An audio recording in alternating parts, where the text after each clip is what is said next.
Bab 601. Biarkan harimau itu pergi untuk mempromosikan kacamata virtual. Bagaimanapun, bagi Su Xiao, itu adalah hal terpenting di dunia nyata.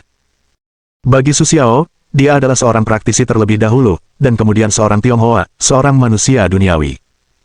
Oleh karena itu, bagi Su Xiao, apa yang tidak berhasil tidak perlu dipedulikan. Karena itu, ketika Su Xiao melihat hasilnya, dia tidak terlalu puas. Meskipun hal seperti itu tidak terlalu memuaskan bagi biksu senior seperti Su Xiao, tingkat praktisi seperti piramida. Semakin tinggi tingkat biksu, semakin sedikit jumlahnya. Oleh karena itu, ini bukanlah mata virtual yang sempurna. Meskipun tidak mungkin memenuhi persyaratan kebanyakan orang, itu sudah sangat memuaskan bagi biksu seperti Huda. Sudah terlambat. Niat awal Su Xiao adalah untuk melanjutkan penelitian dan pengembangan sehingga Su Xiao dan bahkan saudara-saudara King Bang dapat menggunakannya dengan bebas. Bagaimanapun, mereka semua melangkah di jalan kultivasi karena Su Xiao, jadi Su Xiao secara alami memiliki beberapa keraguan tentang mereka. Tetapi yang tidak diharapkan Su Xiao adalah bahwa setelah kacamata virtual dipopulerkan, para biksu dari perguruan tinggi King Bang terkejut. Bahkan para praktisi lain pun mendambakannya. Di era sekarang, para praktisi tidak lagi sama seperti dulu. Mereka hidup jauh dari keramaian. Bahkan bagi sebagian besar biksu, mereka terintegrasi ke dalam masyarakat dan orang biasa. Ketika mereka melihat orang-orang di sekitar mereka menggunakan kacamata virtual dan bahkan gudang virtual, mereka tidak dapat menggunakannya. Yang paling membuat orang marah adalah mereka memiliki banyak uang, tetapi tidak ada tempat untuk menggunakannya. Bagaimana mungkin mereka tidak marah? Tetapi Su Xiao lah yang menciptakan kacamata virtual yang sebenarnya. Dia adalah orang yang kuat dengan kultivasi nirvana. Bahkan jika orang-orang ini memiliki ketidakpuasan yang lebih besar, mereka tidak berani mengemukakan pendapat apapun seperti Su Xiao. Mereka hanya bisa diam-diam berharap Su Xiao dapat mengembangkan kacamata virtual yang juga dapat mereka gunakan. Oleh karena itu, setelah mengetahui dari geng hijau bahwa ada kacamata virtual untuk para praktisi, semua praktisi menjadi sangat bersemangat. Bahkan jika mereka tahu bahwa kacamata virtual hanya dapat digunakan oleh praktisi di alam dunia, itu sudah cukup bagi sebagian besar biksu, karena mereka tidak memiliki kultivasi dunia. Ini bukan hal yang baik bagi orang-orang kuat yang memiliki kemampuan untuk mengubah dunia. Jelas bahwa orang-orang ini, yang kultivasinya lebih rendah dari mereka dan status mereka jauh lebih rendah dari mereka, dapat menggunakan perangkat virtual. Mengapa mereka tidak bisa? Mereka segera mengungkapkan ketidakpuasan mereka kepada Huda. Meskipun mereka tahu bahwa Su Xiao adalah yang terpenting, mereka tidak berani mengatakan apapun kepada Su Xiao karena mereka tahu bahwa pencapaian Su Xiao jauh dari apa yang dapat mereka tantang. Namun, Tiger Big hanya mengucapkan sepatah kata, membuat semua biarawan yang tidak puas terdiam. Bos tidak bisa menggunakannya, apa ketidakpuasan kalian? Huda juga merasa lelah. Setelah mengetahui bahwa penelitian virtual Su Xiao yang dikerjakan dengan susah payah tidak dapat digunakan, Huda merasa sangat malu. Biarawan seperti Huda sudah menggunakan kacamata virtual, bahkan gudang virtual pun bisa digunakan. Tetapi Su Xiao, sang pengembang, masih belum bisa, yang membuat Huda merasa malu untuk mengatakan sesuatu di depan Su Xiao. Lebih buruk lagi jika harus mengajukan tuntutan apapun padanya. Setelah mendengar kata-kata Huda, yang lain langsung merasa lega. Karena Su Xiao tidak bisa menggunakannya, apakah itu berarti Su Xiao akan terus mengembangkannya sampai dia bisa menggunakannya sendiri? Pada saat itu, mereka yang pencapaiannya lebih rendah dari Su Xiao juga bisa menggunakannya secara alami. Ide seperti itu terkandung di dalamnya, dan semua orang menantikannya. Tiger Big setelah melihat reaksi orang-orang seperti itu, di dalam hatinya tiba-tiba menjadi semakin tidak puas. Namun, tidak baik melakukan sesuatu kepada orang-orang ini, dan bahkan jika dia ingin melakukan sesuatu, kultivasinya belum cukup. Tiger tidak bisa tidak membenci kultivasinya yang sederhana. Jika kultivasinya juga bisa mencapai dunia, dia tidak akan begitu pasif. Jadi, tanpa sengaja, Huda terinspirasi oleh orang-orang ini untuk mengembangkan ide dan motivasi. Di masa depan, dia juga berusaha sebaik mungkin, meskipun tidak sebaik lompatan Su Xiao, tetapi setidaknya jauh lebih baik daripada praktisi biasa. Untuk latihan, bukan bakat yang menentukan segalanya. Meskipun bakat dapat membuat praktisi mendapatkan hasil 2 kali lipat dengan setengah usaha, selama mereka bekerja keras, ini tidak akan menjadi masalah lagi. Su Xiao melihat bahwa Huda tiba-tiba termotivasi untuk berlatih. Meskipun dia tidak tahu apa alasannya, dia juga senang melihat pemandangan ini. Su Xiao segera menyemangati Huda. Ketika Huda hendak mundur, dia segera memiliki motivasi yang lebih cukup dan menjadi lebih serius dan peduli terhadap latihan.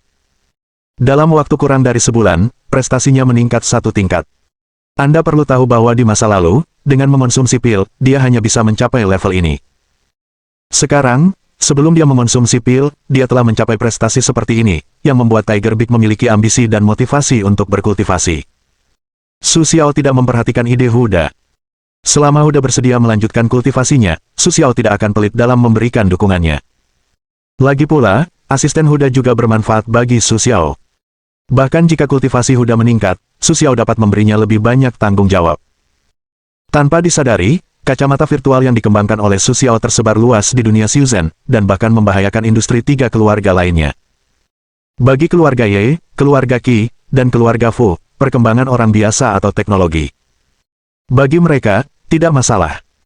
Bahkan mereka yang memiliki kultivasi tingkat lanjut tidak takut bahkan di hadapan bom nuklir. Tentu saja, mereka tidak peduli dengan teknologi orang biasa ini. Bahkan ketika dia mendengar bahwa Su Xiao telah mengembangkan mata virtual yang hanya dapat digunakan oleh orang biasa, dia sangat meremehkan Su Xiao. Bahkan ketika Su Xiao terus mengembangkannya, mereka tidak memperhatikannya. Bahkan jika Su Xiao benar-benar mengembangkan mata virtual yang dapat digunakan oleh praktisi, lalu apa? Bagi mereka, itu tidak akan membantu sama sekali. Namun, justru rasa jijik yang tadi sengaja inilah yang membuat Tiger Big dengan mudah menyebarkan kacamata virtual ke setiap praktisi. Sains dan teknologi mengubah dunia, terkadang itu bukan sekadar omong kosong. Setelah melihat lebih banyak hal melalui mata virtual, para praktisi ini semakin dihormati karena penelitian virtual mereka. Bahkan setelah eksperimen, mereka menemukan bahwa setelah mengenakan kacamata virtual, mereka juga mengalami peningkatan kesadaran. Meskipun sangat lemah, peningkatannya jelas. Siapa yang bisa menolak hal seperti itu? Terlebih lagi, kacamata virtual memiliki banyak manfaat bagi para praktisi, dan bahkan dapat mengubah pikiran dan selera mereka. Beberapa praktisi juga memasukkan keterampilan umum ke dalam kacamata virtual, yang membuat latihan mereka lebih mudah. Gambar menyampaikan informasi jauh lebih banyak daripada kata-kata. Dalam hal ini, para biksu yang sering menggunakan kacamata virtual telah membuat banyak kemajuan. Tentu saja, ada juga beberapa biksu yang benar-benar kecanduan dunia virtual, tetapi tingkat kecanduan ini tidak terlalu besar, karena dunia virtual saat ini, meskipun setelah beberapa waktu pengembangan, memiliki fungsi yang sama dengan ponsel dan komputer, tetapi masih jauh dari titik tersebut. Oleh karena itu, bagi para biksu ini, aplikasi permainan di dalamnya hanya dapat memberikan minat sementara, dan akan segera menghilang. Ketika ketiga keluarga menyadari hal ini, mereka menemukan bahwa sebagian besar keluarga mereka menggunakan kacamata virtual. Meskipun di bawah aturan keluarga yang ketat, tren ini telah ditunda, namun hanya di dalam keluarga. Di luar, frekuensi penggunaan kacamata virtual seperti sinar matahari dan udara. Ketika orang-orang di keluarga mereka keluar, mereka terdiam ketika mendengar bahwa semua orang di keluarga-keluarga kuno ini tidak tahu. Meskipun mereka takut akan pengaruh ketiga keluarga itu, mereka tidak akan gegabah mengulurkan kacamata virtual kepada mereka, tetapi mereka juga menolak keluarga-keluarga ini. Menyadari situasi ini, keluarga Ye, keluarga Qi, dan keluarga Fu semuanya berkumpul untuk membahas solusi masalah ini. Mereka tidak bisa membiarkan keluarga mereka dikucilkan. Jika mereka tertinggal, mereka akan dipukuli. Bagi para praktisi, ini adalah pemahaman yang lebih dalam. Jika mereka tertinggal, mereka tidak hanya akan dipukuli, tetapi juga dihukum hingga mati. Masalah ini, bagaimana cara mengatasinya, terus menahan atau... Jika Fuyi tidak menyelesaikan kalimatnya, Yeyu dan Kisan sama-sama tahu bahwa bahkan ketiga orang itu menderita karena hal ini seolah-olah mereka telah memakan kotoran. Namun, mereka tidak punya cara untuk menghentikan tren ini. Mengapa keluarga Ye tidak membawa Su Xiao pergi? Kudengar Su Xiao dan Ye Xuan memiliki hubungan yang baik. Kisan menatap Yeyu, yang terdiam. Dia sangat tidak puas dengan keluarga Ye. Jika keluarga Ye menyingkirkan Su Xiao, sekarang Su Xiao tidak akan membuat banyak masalah, dan bahkan mengguncang fondasi mereka. Itu keputusan Ye Feng, bukan keputusanku. Yeyu sebenarnya tidak ingin membicarakan hal ini. Bagi Su Xiao, dialah yang paling muak di antara ketiganya. Belum lagi ketidaktahuan Su Xiao tentang keluarga Ye, itu masalah Ye Xuan, yang cukup membuat Yeyu merasa sangat tidak puas dan takut pada Su Xiao. Bab 602. Masalahnya sekarang adalah bagaimana menyelesaikan masalah Su Xiao. Kalian tidak bisa hanya menonton dia membunuh ketiga keluarga kita. Pelajaran dari keluarga Wen masih ada. Tepat ketika Yeyu dan Kisan saling pandang, Fuyi mengerutkan kening dan berkata bahwa Fuyi terlalu malas untuk memperhatikan hubungan antara keluarga Ye dan keluarga Qi. Setelah kata-kata Fuyi, Yeyu dan Kisan terdiam sejenak. Mereka saling tidak menyukai untuk sementara waktu. Mereka menatap Fu Yi dengan penuh keseriusan dan bertanya, lalu bagaimana menurutmu masalah ini harus diselesaikan? Melihat Fu Yi, keduanya tidak marah. Fu Yi tidak peduli apa yang mereka pikirkan, atau jika dia tidak ingin menyingkirkan Su Xiao, dia tidak akan terlibat dengan mereka sama sekali. Dia langsung berkata, ada dua cara. Pertama, berteman, mengorbankan beberapa kepentingan, dan berteman dengan Su Xiao. Kedua, meminta leluhur kita untuk menghentikan Su Xiao sejak masih bayi. Fu Yi tidak peduli dengan perbedaan penampilan kedua orang itu, jadi dia langsung menyampaikan idenya sendiri. Mendengar kata-kata Fu Yi, keduanya tidak bisa menahan diri untuk berpikir. Ye Yu dengan cepat mengungkapkan pendapatnya sendiri dan berkata, tidak mungkin berteman dengan Su Xiao. Keluarga Ye kita dulu memiliki hubungan yang sangat dekat dengan Su Xiao. Dia mengatakan bahwa berteman dengan Su Xiao saja tidak cukup, bahkan jika dia mengatakan itu bertentangan dengan segalanya. Saudara Ye, apakah maksudmu meminta leluhur untuk menahan Su Xiao? Qisan juga sedikit bingung dengan kedua pilihan tersebut. Setelah mendengar kata-kata Ye Yu, dia langsung mengatakan sesuatu yang tidak menyenangkan. Jelas, dia juga cukup takut pada Su Xiao, dan kekuatan Su Xiao, satu atau dua orang, mungkin tidak akan mampu mengalahkannya. Namun, jika Su Xiao terus berkembang seperti ini, itu pasti akan membahayakan kepentingan mereka, yang tentu saja tidak mereka inginkan. Aku khawatir kita bertiga tidak akan bisa mengalahkannya jika kita melakukannya. Wajah Fu Yi sama sekali tidak berubah, tetapi dia juga cukup khawatir tentang masalah ini. Jelas, dia tahu bahwa Su Xiao sudah menjadi masalah serius. Tidak mungkin untuk menyelesaikannya. Kita bisa meminta tetua Zhongmen untuk bertindak. Dengan kekuatan mereka, mudah untuk menangkap Su Xiao. Ye Yu berpikir sejenak, tetapi dia langsung mengatakan apa yang dipikirkannya. Mendengar kata-kata Ye Yu, kedua orang lainnya terdiam. Jelas, mereka semua memikirkan kata-kata Ye Yu. Itu solusi, tetapi pertanyaannya adalah bagaimana dan siapa yang harus diundang. Fu Yi berpikir sejenak, tetapi dia tidak banyak berkomentar tentang ide yang diajukan oleh Ye Yu. Dia hanya setuju. Bukankah ada pertemuan Bu? Aku ingat pertemuan itu akan diadakan 2 bulan lagi, kan? Mata Qisan berbinar sejenak, lalu dia berkata. Mendengar ini, Ye Yu mengangguk setuju. Ini cara yang masuk akal. Fu Yi berpikir sejenak, tetapi dia juga mengenali metode ini. Setelah menemukan solusi spesifik, ketiga orang itu mulai serius membahas siapa yang harus mengundang Su Xiao, siapa yang harus mengundang tetua, siapa yang harus menyelesaikan masalah di belakang Su Xiao, dan tentang pembagian kepentingan ini. Ketiga orang itu enggan. Bahkan jika Su Xiao, musuh asing, menyuruh mereka untuk mengesampingkan pertentangan mereka untuk sementara waktu dan pergi bersama-sama, pertentangan itu hanya sedikit mereda dan tidak sepenuhnya terselesaikan. Selama masih ada masalah kepentingan, mereka akan kembali berkonflik lebih sengit. Menghadapi hal ini, mereka semua tahu. Mengenai ide ketiga orang itu, Su Xiao tentu saja tidak tahu. Hanya 2 hari kemudian, ia menerima undangan pesta, yang membuat Su Xiao sedikit terkejut. Ketika menerima undangan, ia selalu tampak sangat bersemangat, seperti undangan ini, yang merupakan jalan menuju surga. Bos, kita harus mempersiapkan diri dengan baik, tetapi kita tidak boleh kehilangan muka karenanya. Su Xiao seperti kelinci dengan wortel yang tergantung di depannya. Ia terus melompat-lompat di tempat yang sama dan ingin memakan wortel itu, tetapi ia tidak waspada apakah wortel itu beracun atau tidak. Tenanglah. Melihat tingkah laku Su Xiao yang begitu berani, Su Xiao pun merasa sangat terhina, dan langsung memarahinya. Bagaimana kau tahu apa yang mereka ingin aku lakukan? Su Xiao dengan santai memainkan tongkat indah dan sempurna di tangannya, sambil tersenyum, dan bahkan tidak bermaksud meremehkan tongkat itu. Bos, ini adalah pertemuan seni bela diri kuno. Semua orang yang bisa menghadiri pesta ini adalah orang-orang besar. Bisa dikatakan bahwa peran kecil apapun di dalam tidak terbayangkan oleh orang biasa di luar. Melihat kecerobohan Su Xiao, Huda langsung berteriak cemas. Jelas, Huda tidak terlalu senang dengan reaksi Su Xiao. Dan bos, bahkan jika suatu hari nanti ada masalah di Huaxia, tidak akan ada masalah di konferensi ini. Huda takut Su Xiao akan meletakkan tongkat itu dan tidak bisa melepaskannya. Dia segera menasihati Su Xiao bahwa Su Xiao harus setuju, jika tidak, dia tidak akan pernah menyerah.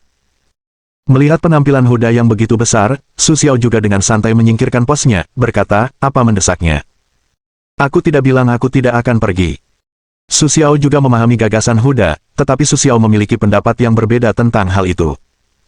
Menurutnya, pertemuan yang disebut-sebut sebagai pertemuan besar ini hanyalah pesta besar untuk dirinya sendiri. Fakta bahwa Su Xiao telah menelan harta keluarga Wen di lantai 8 mungkin tidak disadari oleh ketiga keluarga sebelumnya, tetapi setelah Su Xiao mengumpulkan semua harta di tangannya, jika ketiga keluarga tidak mengetahuinya, mereka benar-benar bodoh.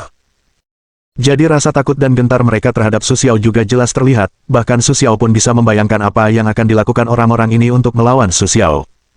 Ada alasannya. Namun Su Xiao tidak akan membiarkan mereka menghitung seperti itu. Seperti yang dikatakan Huda, tidak peduli perhitungan apapun yang mereka miliki, selama kekuatan Su Xiao cukup, itu hanya akan menjadi batu loncatan baginya, dan tidak akan berpengaruh sama sekali. Senyum Su Xiao tersungging di bibirnya, yang membuat Huda merasa cukup takut. Namun Huda juga merasa bersemangat. Bagaimanapun, Su Xiao jelas serius, jika tidak, dia tidak akan melakukan hal seperti itu. Kemudian, setelah mengetahui informasi spesifik dari konferensi Jenderal Harimau Guwu, Su Xiao juga merasa bahwa ini adalah kesempatan yang baik, mungkin juga dapat menyelesaikan tugas yang selama ini mengganggunya. Sebelumnya, Su Xiao diberi tugas untuk menggantikan keluarga Wen dan menjadi salah satu dari 4 keluarga besar. Namun, setelah Su Xiao mengambil alih sebagian besar kekuasaan keluarga Wen, tugas itu tidak selesai, yang membuat Su Xiao merasa malu. Dia masih memikirkan cara untuk menyelesaikan tugas ini, tetapi dia tidak menyangka tiba-tiba menerima surat undangan dengan niat buruk. Konferensi seni bela diri kuno bukan hanya kontes di antara berbagai kekuatan di lingkaran kultivasi Tiongkok, tetapi juga kesempatan untuk mendistribusikan kembali sumber daya dan wilayah. Namun selama ini, Majelis Buwu hanya memiliki fungsi paruh pertama, tetapi tidak banyak berpengaruh pada paruh kedua. Namun kali ini berbeda. Karena keluarga Wen telah tiada, tentu saja dibutuhkan kekuatan baru untuk menggantikan keluarga Wen. Inilah yang paling dibutuhkan Su Xiao. Mungkin 3 keluarga lainnya tidak ingin melihat ini, tetapi Su Xiao tidak peduli apa yang dipikirkan ketiga orang itu. Dia segera berencana untuk menghadiri konferensi tersebut. Su Xiao harus berhasil menantang 3 keluarga Qi, Ye, dan Fu di pertemuan Guwu. Kemudian dia akan menyelesaikan tugasnya. Su Xiao menantikannya. Jadi setelah Su Xiao mendapatkan informasi, dia melampaui ekspektasi Huda. Dia sangat memperhatikan pertemuan Guwu. Demikian pula, dalam proses ini, Su Xiao juga mendapatkan banyak berita, tentang keempat keluarga tersebut, juga tentang sekte-sekte di Tiongkok, dan bahkan beberapa keluarga atau sekte pertapa yang sulit dipercaya. Mengenai hal pertama, Su Xiaodao masih mempercayainya, tetapi mengenai hal kedua, Su Xiaodao tidak memiliki banyak ide, jadi dia hanya berencana untuk pergi dan melihatnya saat itu juga. Dalam sekejap mata, 3 bulan berlalu. Su Xiao juga membawa Huda dan yang lainnya bersamanya ke Gunung Emei, tempat diadakannya kompetisi seni bela diri. Untuk mendapatkan lebih banyak keuntungan dalam kompetisi seni bela diri kuno, Su Xiao juga membawa 5 tetua Gunung Emei. Meskipun kelima tetua Gunung Emei tidak ada hubungannya dengan aliran Emei, mereka telah tinggal di Gunung Emei selama beberapa dekade. Tentu saja, pemahaman mereka tentang Gunung Emei melampaui imajinasi orang biasa, itulah sebabnya Su Xiao membawa mereka ke sini. Sebagai tetua tertua dari kelima tetua di Gunung Emei, ketika Wu Bukun dibawa oleh Su Xiao, dia tahu bahwa Su Xiao menghargai pengalamannya di Gunung Emei selama bertahun-tahun, dan tentu saja tidak akan pelit berbagi pengetahuannya. Dia tidak ragu untuk memberitahu Su Xiao. Kakak tertua, pemimpin agama di Gunung Emei saat ini adalah seorang biarawati bernama Dong Yu, dan hampir 90% biksu di Gunung Emei pada dasarnya adalah perempuan, tetapi Gunung Emei bukanlah salah satu yang sederhana di antara banyak sekte di Tiongkok. Wu Bukun perlahan-lahan menceritakan kepada Su Xiao apa yang dia ketahui secara detail, sehingga Su Xiao dapat sepenuhnya memahami situasi Gunung Emei dan seperti apa keadaannya. Setelah mendengarkan kata-kata Wu Bukun, Su Xiao tak kuasa menahan diri untuk bermeditasi. Lalu dia tersenyum dan mengangguk kepada Wu Bukun. Bab 603. Tolong perkenalkan aku kepada pemimpin Gunung Emei. Dari narasi Wu Bukun, Su Xiao juga secara kasar memahami situasi Gunung Emei. Namun, ini tidak cukup untuk membuat Su Xiao sepenuhnya lega.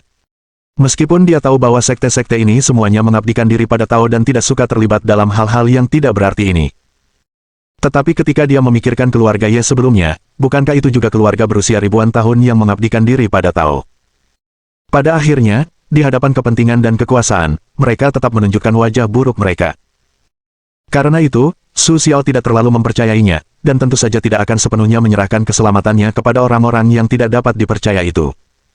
Wu Bukun tentu saja tidak tahu apa yang dipikirkan Su Xiao. Setelah menceritakan semua yang dia ketahui kepada Su Xiao, dia sedikit rileks. Dia tidak tahu mengapa dia merasakan rasa takut yang tak dapat dijelaskan terhadap Su Xiao. Usia Mingming Su Xiao tidak sampai sepertiga dari usianya, dan Su Xiao biasanya tidak bersikap angkuh seenaknya, tetapi seperti ini, ketika berhadapan dengan Su Xiao, Wu Bukun masih merasa takut tanpa alasan yang jelas. Kemudian beberapa orang datang ke Gunung Emei. Ketika Su Xiao tiba di kaki Gunung Emei, dia melihat sekelompok wanita cantik berjalan menuju beberapa orang. Saya bertemu Presiden Su. Untuk nama Su Xiao, dunia Xiuzhen tidak pernah bersatu. Jika itu gelar kehormatan, tingkat Su Xiao lebih rendah daripada kebanyakan orang, tetapi prestasi Su Xiao jauh lebih tinggi daripada mereka. Karena itu, semua orang merasa sangat tidak nyaman. Bagaimanapun, di dunia sekarang ini, jika Anda ingin meningkatkan prestasi Anda secepat mungkin, itu tidak mungkin. Tak perlu dikatakan, seperti Su Xiao. Tetapi gagasan menghormati yang kuat tertanam dalam pikiran setiap orang. Tidak ada yang bisa membantah poin ini. Tentu saja, mereka tidak berani memanggil Su Xiao sembarangan, tetapi memalukan dan tidak pantas bagi mereka untuk membiarkan orang-orang yang lebih kuat dari Su Xiao beberapa kali. Tentu saja, mereka tidak ingin melakukan hal seperti itu. Melihat wanita cantik di depannya, Su Xiao hanya mengangguk sedikit dan bertanya, apakah itu Anda? Setelah Su Xiao bertanya, dia melihat wanita di depannya. Tiba-tiba, wajahnya menjadi sedikit aneh. Tapi segera, pihak lain menahan diri. Namun Su Xiao melihat tatapan anehnya lagi. Meskipun Su Xiao tidak tahu mengapa pihak lain memiliki pikiran seperti itu, dia tetap mengangguk meminta maaf kepada pihak lain. Bagaimanapun, dia membuat wanita cantik seperti itu merasa tidak senang. Apapun itu adalah ketidaksopanan Su Xiao. Bahkan jika Su Xiao tidak tahu apa kesalahannya. Ketika Wu Bukun mendengar kata-kata Su Xiao, dia merasa sedikit takut. Dia segera pergi ke Su Xiao dan berbisik padanya, "Bos, wanita ini adalah murid dari pemimpin sekte Gunung Emei, Yu Xiang. Tahun ini, saat aku baru kelas 28, aku sudah mencapai ranah kultivasi Huafan." Wu Bukun tidak pernah menyangka bahwa Su Xiao memiliki pengetahuan yang begitu langka di antara para murid, bahkan di antara putri surga yang paling terkenal di dunia kultivasi. Tetapi ketika ia memikirkan pencapaian Su Xiao yang begitu pesat, ia dapat memahami mengapa Su Xiao memiliki kemampuan seperti itu. Namun Wu Bukun tidak berani mengatakan apapun lagi. Ia hanya memperkenalkan Su Xiao dengan suara rendah. Suara Wu Bukun langsung terdengar pelan, tetapi mudah didengar oleh para biksu. Selain itu, Wu Bukun tidak pernah melengkingkan suaranya. Setelah mendengar ini, Yu Xiang tidak marah, tetapi ia tidak berani menunjukkan ekspresi yang terlalu berbeda di depan Su Xiao. Ia hanya menunggu kejutan Su Xiao dengan sedikit rasa bangga. Tetapi Yu Xiang melupakan pencapaian dan usia Su Xiao. Ketika Su Xiao mendengar ini, ia hanya mengangguk sedikit, dan berkata dengan sedikit penghargaan, seperti yang diharapkan, ia memang pantas menjadi wanita kebanggaan keluarga bangsawan. Sama seperti pujian para tetua, wajah bangga Yu Xiang tiba-tiba menjadi kaku. Melihat tatapan mata Su Xiao, ia sedikit terkejut. Jelas sekali bahwa Su Xiao belum genap 30 tahun, dan dia berani mengucapkan kata-kata seperti itu. Bagaimana Yu Xiang bisa mentolerir ini? Tepat ketika Yu Xiang hendak mengatakan sesuatu untuk menyelamatkan mukanya, gadis kecil berwajah bulat di sampingnya langsung tahu pikiran Yu Xiang ketika melihat tubuh Yu Xiang yang sedikit gemetar. Dia segera mengingatkannya, kakak perempuan, Dekan Su adalah seorang kultivasi nirvana. Kata-kata gadis berwajah bulat itu langsung membuat Yu Xiang tersadar. Dia segera memberi hormat kepada Su Xiao dengan hormat dan mengundangnya ke gunung. Meskipun tradisi Tiongkok menetapkan bahwa orang tua dan muda diurutkan secara teratur, dengan perbedaan yang jelas antara superioritas dan inferioritas, yang juga memengaruhi dunia kultivasi saat ini sampai batas tertentu, aturan terpenting di dunia kultivasi adalah hukum rimba adalah satu-satunya aturan, dan yang kuat dihormati. Semudah apapun Su Xiao, bahkan jika Su Xiao baru berusia 3 tahun, selama Su Xiao memiliki kultivasi yang cukup, dia secara alami akan mendapatkan rasa hormat yang cukup. Tetapi kebenaran ini tidak jelas bagi semua orang di dunia kultivasi saat ini. Lagi pula, ini adalah masa damai. Bahkan di dunia kultivasi, jarang terjadi perkelahian, yang membuat para biksu ini melupakan aturan tersebut. Namun Su Xiao tidak pernah melupakannya. Dia juga berencana untuk mengajari orang-orang ini tentang konsep menghormati yang kuat, dan jangan terus menantang otoritas mereka dengan gegabah. Su Xiao tidak banyak bicara kepada Yu Xiang. Lagi pula, Su Xiao tidak tega bersikap terlalu kasar kepada adik perempuannya yang cantik. Namun, Su Xiao tidak terus memperhatikan hal itu. Di bawah bimbingan Yu Xiang, Su Xiao tiba di aula utama Gunung Emei. Saat itu, pemimpin Gunung Emei datang menemuinya begitu ia memasuki aula utama. Tuan Su benar-benar seorang talenta muda. Dong Yaoyou, pemimpin Gunung Emei, tampak seperti wanita yang telah mencapai nirwana selama lebih dari 10 tahun. Tetapi dari kultivasi nirvana, Su Xiao dapat mengetahui bahwa usia orang lain jelas tidak sama. Bahkan Su Xiao samar-samar menyadari bahwa nirwana Dong Yaoyu sangat stabil, setidaknya selama lebih dari 10 tahun. Segera, Su Xiao berkata dengan senyum sopan, tidak sebaik kepala sekolah Dong, dan bukan seorang talenta. Melihat sikap sopan pihak lain, Su Xiao hanya bisa terus bersikap sopan. Bagaimanapun, ada beberapa hal yang tidak ingin Su Xiao ungkapkan secara langsung. Terlebih lagi, Su Xiao ingin mencoba memenangkan hati Gunung Emei. Tuan Su hanya bercanda. Para wanita tua itu semuanya sudah berusia ratusan tahun. Jika prestasi mereka belum melampaui Anda, hidup mereka akan sia-sia. Dong Yayu berkata kepada Su Xiao dengan sedikit sopan santun. Dia jelas menghargai Su Xiao, tetapi dia tidak terlalu memperhatikannya. Lagi pula, kekuatan Su Xiao memang bagus, tetapi hanya bagus. Itu tidak terlalu mencolok di antara orang-orang berbakat di Gunung Emei. Kepala sekolah Dong terlihat seperti baru berusia 10 tahun. Dia sama sekali tidak terlihat seperti orang seusia itu. Su tersenyum dengan sedikit kebingungan menatap Dong Yayu, bertanya dengan agak bingung. Jangan bercanda, aku tahu umurku. Ketika Dong Yayu mendengar kata-kata Su Xiao, wajahnya menjadi jauh lebih cantik. Jelas, dia cukup membantu dengan kata-kata Su Xiao, tetapi dia tidak lagi bersikap aneh dan sopan kepada Su Xiao seperti sebelumnya. Kau berbohong padaku. Kau sepertinya tidak mau. Su Xiao menggelengkan kepalanya sedikit, jelas tidak setuju dengan perkataan satu sama lain. Penampilan Su Xiao membuat Dong Yuanyo semakin luluh melihat tatapan Su Xiao. Setelah Su Xiao dan Dong Yuanyo saling bertukar kata, hubungan mereka menjadi jauh lebih dekat. Bahkan Dong Yuanyo memandang Su Xiao seolah-olah sedang melihat generasi mudanya, yang membuat Su Xiao merasa bahwa apa yang dikatakannya sebelumnya tidak sia-sia. Pada makan malam berikutnya, Dong Yuanyo sedikit menunjukkan sikapnya kepada Su Xiao. Su Xiao, pengetahuanmu masih kurang.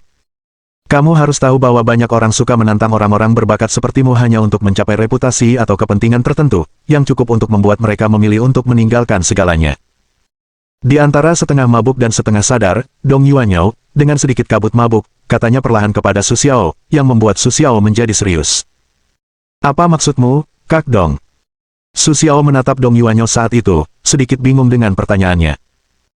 Meskipun Su Xiao tahu bahwa ketiga keluarga itu juga banyak melakukan serangan dan konflik terhadapnya, dia tidak pernah menyangka Dong Yuanyo akan membicarakannya dan secara alami saling memandang dengan sedikit rasa ingin tahu. Fui, itu roh rubah kecil. Jangan ikuti jalan mereka. Dong Yuanyo dengan santai mengucapkan beberapa kata, tidak mengatakan apapun lagi, dan bahkan untuk pertanyaan Su Xiao, juga diam. Melihat sikap Dong Yuanyo yang menutupi, Su Xiao tidak melanjutkan bertanya. Jelas, karena Dong Yuanyo tidak berniat untuk mengatakan lebih banyak, dia tidak akan mendapatkan hasil apapun jika dia terus bertanya. Setelah Su Xiao pergi, Yu Xiang mengambil jejak di aula dan berlutut di depan Dong Yuanyo untuk melayaninya. Dong Yayu meletakkan sapu tangan di baskom, menatap ke samping dengan ekspresi sedih, tersenyum tipis, dan berkata, ada masalah apa? Tanyakan saja, agar aku tidak membuatmu sesak napas. Mengenai anak-anak yang dibesarkannya sendiri, Dong Yayu sangat mengenalnya. Ketika Yu Xiang menunjukkan tatapan seperti itu, dia sudah tahu apa yang ingin dikatakan pihak lain. Benar saja, setelah mendengar Dong Yayu berbicara, Yu Xiang segera bertanya dengan sedikit ragu, Tuan, mengapa Anda begitu menghargai Su Xiao itu? Jelas sekali dia tidak memiliki latar belakang yang berpengaruh sama sekali. Bab 604. Menanggapi keraguan Yu Xiang, Dong Yayu tak kuasa menahan senyum, lalu perlahan menjelaskan kepada Yu Xiang, Xianger, kau harus mengerti bahwa beberapa orang tidak membutuhkan latar belakang yang begitu dalam. Mereka sendirilah latar belakang terbesarnya. Dong Yaoyu berkata kepada Yu Xiang dengan sedikit makna mendalam. Bagi murid ini, Dong Yaoyu dilatih sebagai penerus masa depan. Tentu saja, untuk hal-hal seperti itu, dia akan menjelaskannya kepada Yu Xiang. Guru, maksudmu Su Xiao. Tapi aku tidak melihat apapun. Mengenai Su Xiao, meskipun Yu Xiang terkejut, dia tidak melihat banyak hal. Lagi pula, meskipun Gunung Emei bukanlah sekte teratas, dia melihat banyak putra yang sombong seperti bintang, tetapi sebagian besar dari mereka langsung jatuh. Karena itu, Yu Xiang tidak melihat Su Xiao di matanya, tetapi dia tidak menyangka bahwa gurunya begitu optimis tentang Su Xiao, yang jauh melampaui imajinasinya. Mendengar kata-kata Yu Xiang, Dong Yaoyu tak kuasa mengerutkan kening sedikit. Jelas, dia memiliki gagasan yang sangat berbeda tentang kata-kata Yu Xiang. Dia bahkan tidak menyangka Su Xiao akan menjadi anak yang tidak dikenal. Terutama, kemampuan Su Xiao membuat Dong Yuanyo marah dan terdiam. Dia segera berkata kepada Yu Xiang, "Xianger, jangan hanya melihat permukaan banyak hal, karena semua hal di permukaan belum tentu benar. Dan bisakah kau bayangkan bahwa Su Xiao belum berlatih selama lebih dari 10 tahun?" Wajah Yu Xiang langsung menjadi sangat kagum. Dia tidak pernah menyangka waktu latihan Su Xiao begitu singkat. Kau tahu, dia bahkan belum lahir. Ketika dia masih dalam kandungan ibunya, orang tuanya memberinya sejumlah talenta yang tidak diketahui untuk membersihkan esensi dan sumsum, sehingga konstitusinya jauh melampaui orang biasa ketika dia baru lahir. Dari usia kecilnya hingga usia dewasanya, harta jenius yang dia gunakan dapat dibandingkan dengan seluruh gunung Emei jika diganti dengan batu spiritual. Bisa dibayangkan betapa mengerikan harga yang dibayar Yu Xiang ketika dia mampu mencapai kultivasi saat ini. Ketika aku memikirkan Su Xiao, aku selalu berlatih sendirian. Belum lagi soal masa kultivasi, aku telah melewatkan masa kultivasi terbaik. Hanya saja dia tidak mendapat dukungan siapapun. Sulit membayangkan dia bisa sampai pada tahap ini sekarang. Sangat sulit untuk mengetahui bahwa kelima tetua di Gunung Emei dan 5 orang lainnya saling mendukung dalam kultivasi. Selain itu, Su Xiao sendirian. Setelah ucapan Dong Yuanyo, Yu Xiang merasa sedikit penasaran tentang Su Xiao. Dia ingin tahu seperti apa rupa Su Xiao dan seberapa luar biasa bakatnya. Melihat tatapan Yu Xiang yang termenung saat itu, Dong Yuanyo tak kuasa menahan rasa lega. Waktunya hampir habis, dan Yu Xiang akan menjadi pemimpin Gunung Emei di masa depan. Untuk hal-hal ini, dia harus mengajarinya, itulah sebabnya Dong Yuanyo dan Yu Xiang membicarakannya.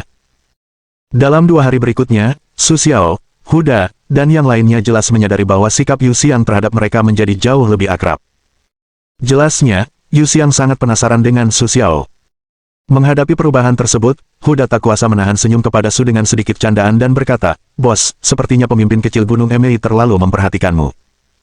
Tiger Big melihat senyum Su Xiao di dalam ruangan, sambil menyesap teh halusnya, dan berseru. Mereka akan mewarisi sekolah Emei di masa depan. Jangan bicara omong kosong. Menanggapi candaan Tiger Big, Su Xiao hanya menggelengkan kepalanya sedikit dan tidak banyak bicara. Meskipun Yu Xiang sangat memperhatikannya, Su Xiao sangat jelas. Pihak lain hanya penasaran padanya. Tidak ada maksud lain dari Huda. Tentu saja, dia tidak ingin Huda membuat batasan untuk dirinya sendiri. Melihat sikap Su Xiao, Huda langsung bersikap tenang dan tidak membicarakannya lagi. Dia menjelaskan niatnya kepada Su Xiao. "Bos, 3 keluarga lainnya akan datang, dan saya telah mengamati bahwa mereka memiliki hubungan yang sangat dekat dengan kuil Shaolin." Mengenai hal ini, Huda sangat khawatir. Meskipun Su Xiao telah mengindikasikan bahwa dia memiliki solusi untuk masalah ini, dia juga sangat khawatir ketika menghadapi fondasi klan yang kuat seperti kuil Shaolin dan 3 keluarga lainnya yang telah mengendalikan dunia sekuler selama hampir 1000 tahun. Saya tidak menyangka bahwa sekelompok keledai botak dari kuil Shaolin juga ikut serta di dalamnya. Setelah mendengarkan laporan Huda, Su Xiao hanya berkata dengan sedikit mendesah. Tidak ada ketidakpuasan di wajahnya, atau bahkan rasa takut. Seolah-olah mendengar hal biasa. Sikap Su Xiao juga memengaruhi Huda. Kondisi pikiran Huda menjadi tenang. Dia menatap Su Xiao dengan tenang dan bertanya, "Bos, apakah kita hanya akan menatapnya seperti ini? Mengapa Anda tidak melakukan sesuatu?" Untuk para pengunjung yang tamak ini, Tiger punya ide besar untuk memberi mereka 10.000 kali lipat. Tentu saja tidak. Su Xiao sedikit tertawa dengan sedikit rahasia kepada Tiger, lalu menyampaikan idenya sendiri. "Tapi jangan khawatir. Para badut ini tidak bisa berbuat apa-apa." Senyum Su Xiao, juga sedikit berbahaya, membuat Tiger juga tidak bisa menahan diri untuk tidak tenang, tetapi dia tidak ragu sedikit pun terhadap Su Xiao. "Kita akan menghubungi mereka nanti." Huda mengira Su Xiao akan menunggu sampai awal kontes bela diri, tetapi dia tidak menyangka Su Xiao tiba-tiba mengatakan ini, yang membuat Huda terkejut. Namun, dia segera tenang dan mengangguk kepada Su Xiao. "Bos, apa yang akan kita lakukan?" Mengikuti Su Xiao, dia tidak tahu apa yang akan mereka lakukan dalam perjalanan ini. Terutama ketika mereka akan menghadapi halaman kuil Shaolin, Huda tidak bisa tidak merasa gelisah. "Apa yang kau khawatirkan? Bukankah ada aku?" Su Xiao jelas tidak puas dengan ketakutan Huda. Melihat tatapan Su Xiao, Huda berdiri tegak dan menatap Su Xiao dengan serius. "Tapi bos, aku mendengar bahwa setidaknya ada 2 orang kuat di Nirvana di Shaolin kali ini." Huda melihat Su Xiao tersenyum seperti itu, dan sedikit tenang. Tetapi untuk berita sebelumnya, hati Huda masih penuh kekhawatiran, jelas untuk masalah ini, dia tidak setenang Su Xiao. Hanya 2. Tidak ada yang perlu dikhawatirkan. Su Xiao jelas tidak peduli dengan Huda, atau dia tidak memperhatikan keledai botak Shaolin. "Bos, Anda sudah mencapai terobosan. Mendengar kata-kata Su Xiao, Huda tiba-tiba bertanya. Dia menatap Su Xiao dengan mata berbinar. Jelas, dia cukup serius dengan Su Xiao. Begitu mudahnya bagimu untuk mencapai terobosan. Untuk kecurigaan Huda yang seenaknya itu, Su Xiao juga cukup tak berdaya untuk menggelengkan kepalanya, membalas dengan sembarangan. Tapi bukankah bos tiba-tiba mencapai terobosan? Huda memandang Su Xiao dengan salah. Dia belum pernah melihat kecepatan promosi Su Xiao sebelumnya. Secara alami, ketika dia melihat ketenangan Su Xiao, dia berpikir Su Xiao telah mencapai terobosan. Bahkan jika aku tidak mencapai terobosan, aku tidak akan takut pada siapapun. Di bawah tatapan bingung Huda, Su Xiao dengan santai mengatakan bahwa dia tidak menyembunyikan apapun tentang masalah ini. Lagi pula, semakin kuat kekuatannya, semakin nyaman Huda dan yang lainnya, dan semakin tulus dia kepada mereka. Su Xiao tidak pernah mengabaikan poin ini. Saat Su Xiao dan Huda sedang berbicara, mereka tiba di sebuah halaman yang agak terpencil. Meskipun halaman itu sangat terpencil dan tidak ada seorang pun yang berjalan-jalan saat itu. Tidak ada yang akan mengabaikan tempat ini, karena konsentrasi aura di sini jauh melampaui tempat tinggal Su Xiao dan keluarganya, bahkan sebanding dengan beberapa tempat di Futian Baodi. Sepertinya apa yang kukatakan tadi salah. Gunung Emei adalah tempat yang umum bagi kita. Lihat di sini. Disinilah seharusnya para praktisi tinggal. Huda merasakan aura kuat di udara, yang membuatnya sedikit terkejut. Tapi Su Xiao sudah terbiasa dengan keadaan di sini. Meskipun kekuatan Su Xiao dan Qingbang tidak kalah dengan 3 keluarga besar, di mata sekte-sekte ini, mereka sama sekali bukan apa-apa. Tentu saja, mereka tidak akan memperlakukan Su Xiao dan yang lainnya seperti kuil Shaolin. Tepat ketika Huda mengetuk pintu dan siap untuk berkunjung, dia tidak ingin bertemu Yu Xiang yang keluar dari pintu. Ketika dia melihat Su Xiao dan Huda, ada sedikit rasa terkejut dan malu di mata mereka, yang membuat Su Xiao dan Huda berdiri di tempat yang sama. Akhirnya, Su Xiao adalah orang pertama yang kembali. Melihat Yu Xiang, dia bertanya, apakah Nona Yu juga akan berkunjung ke kuil Shaolin? Su Xiao mengatakan niat dan pikirannya tanpa basa-basi, yang membuat Yu Xiang semakin malu. Dia berkata kepada Su Xiao dengan tergesa-gesa, saya khawatir beberapa guru sedang tidak sibuk sekarang. Anda perlu berkunjung lagi dalam 2 hari. Setelah itu, Yu Xiang ingin mengajak Su Xiao pergi. Maknanya juga sangat jelas. Dia tidak ingin Su Xiao menyadari pergerakan di dalam. Namun, dia tidak tahu bahwa Su Xiao dan Yu Xiang sengaja datang ke sini untuk mencari orang-orang di kuil Shaolin. Guru seharusnya masih di dalam. Su Xiao sepertinya tidak melihat ekspresi sedikit malu Yu Xiang saat ini. Dia langsung menunjukkan niatnya dan tidak ingin menyembunyikannya. Melihat Su Xiao terlihat seperti itu, wajah Yu Xiang sedikit malu, bahkan jelek. Namun, keputusan Su Xiao bukanlah untuk ikut campur. Dia langsung mengingatkan, Su Xiao tersenyum, orang-orang Shaolin, bagaimanapun juga, keras kepala, kau tidak ingin memprovokasi mereka. Bab 605. Ketika Su Xiao mendengar kata-kata Yu Xiang, dia hanya tersenyum kecil dan berkata begitu saja, tidak apa-apa. Menghormati yang tua dan menyayangi yang muda adalah kebajikan tradisional Tiongkok.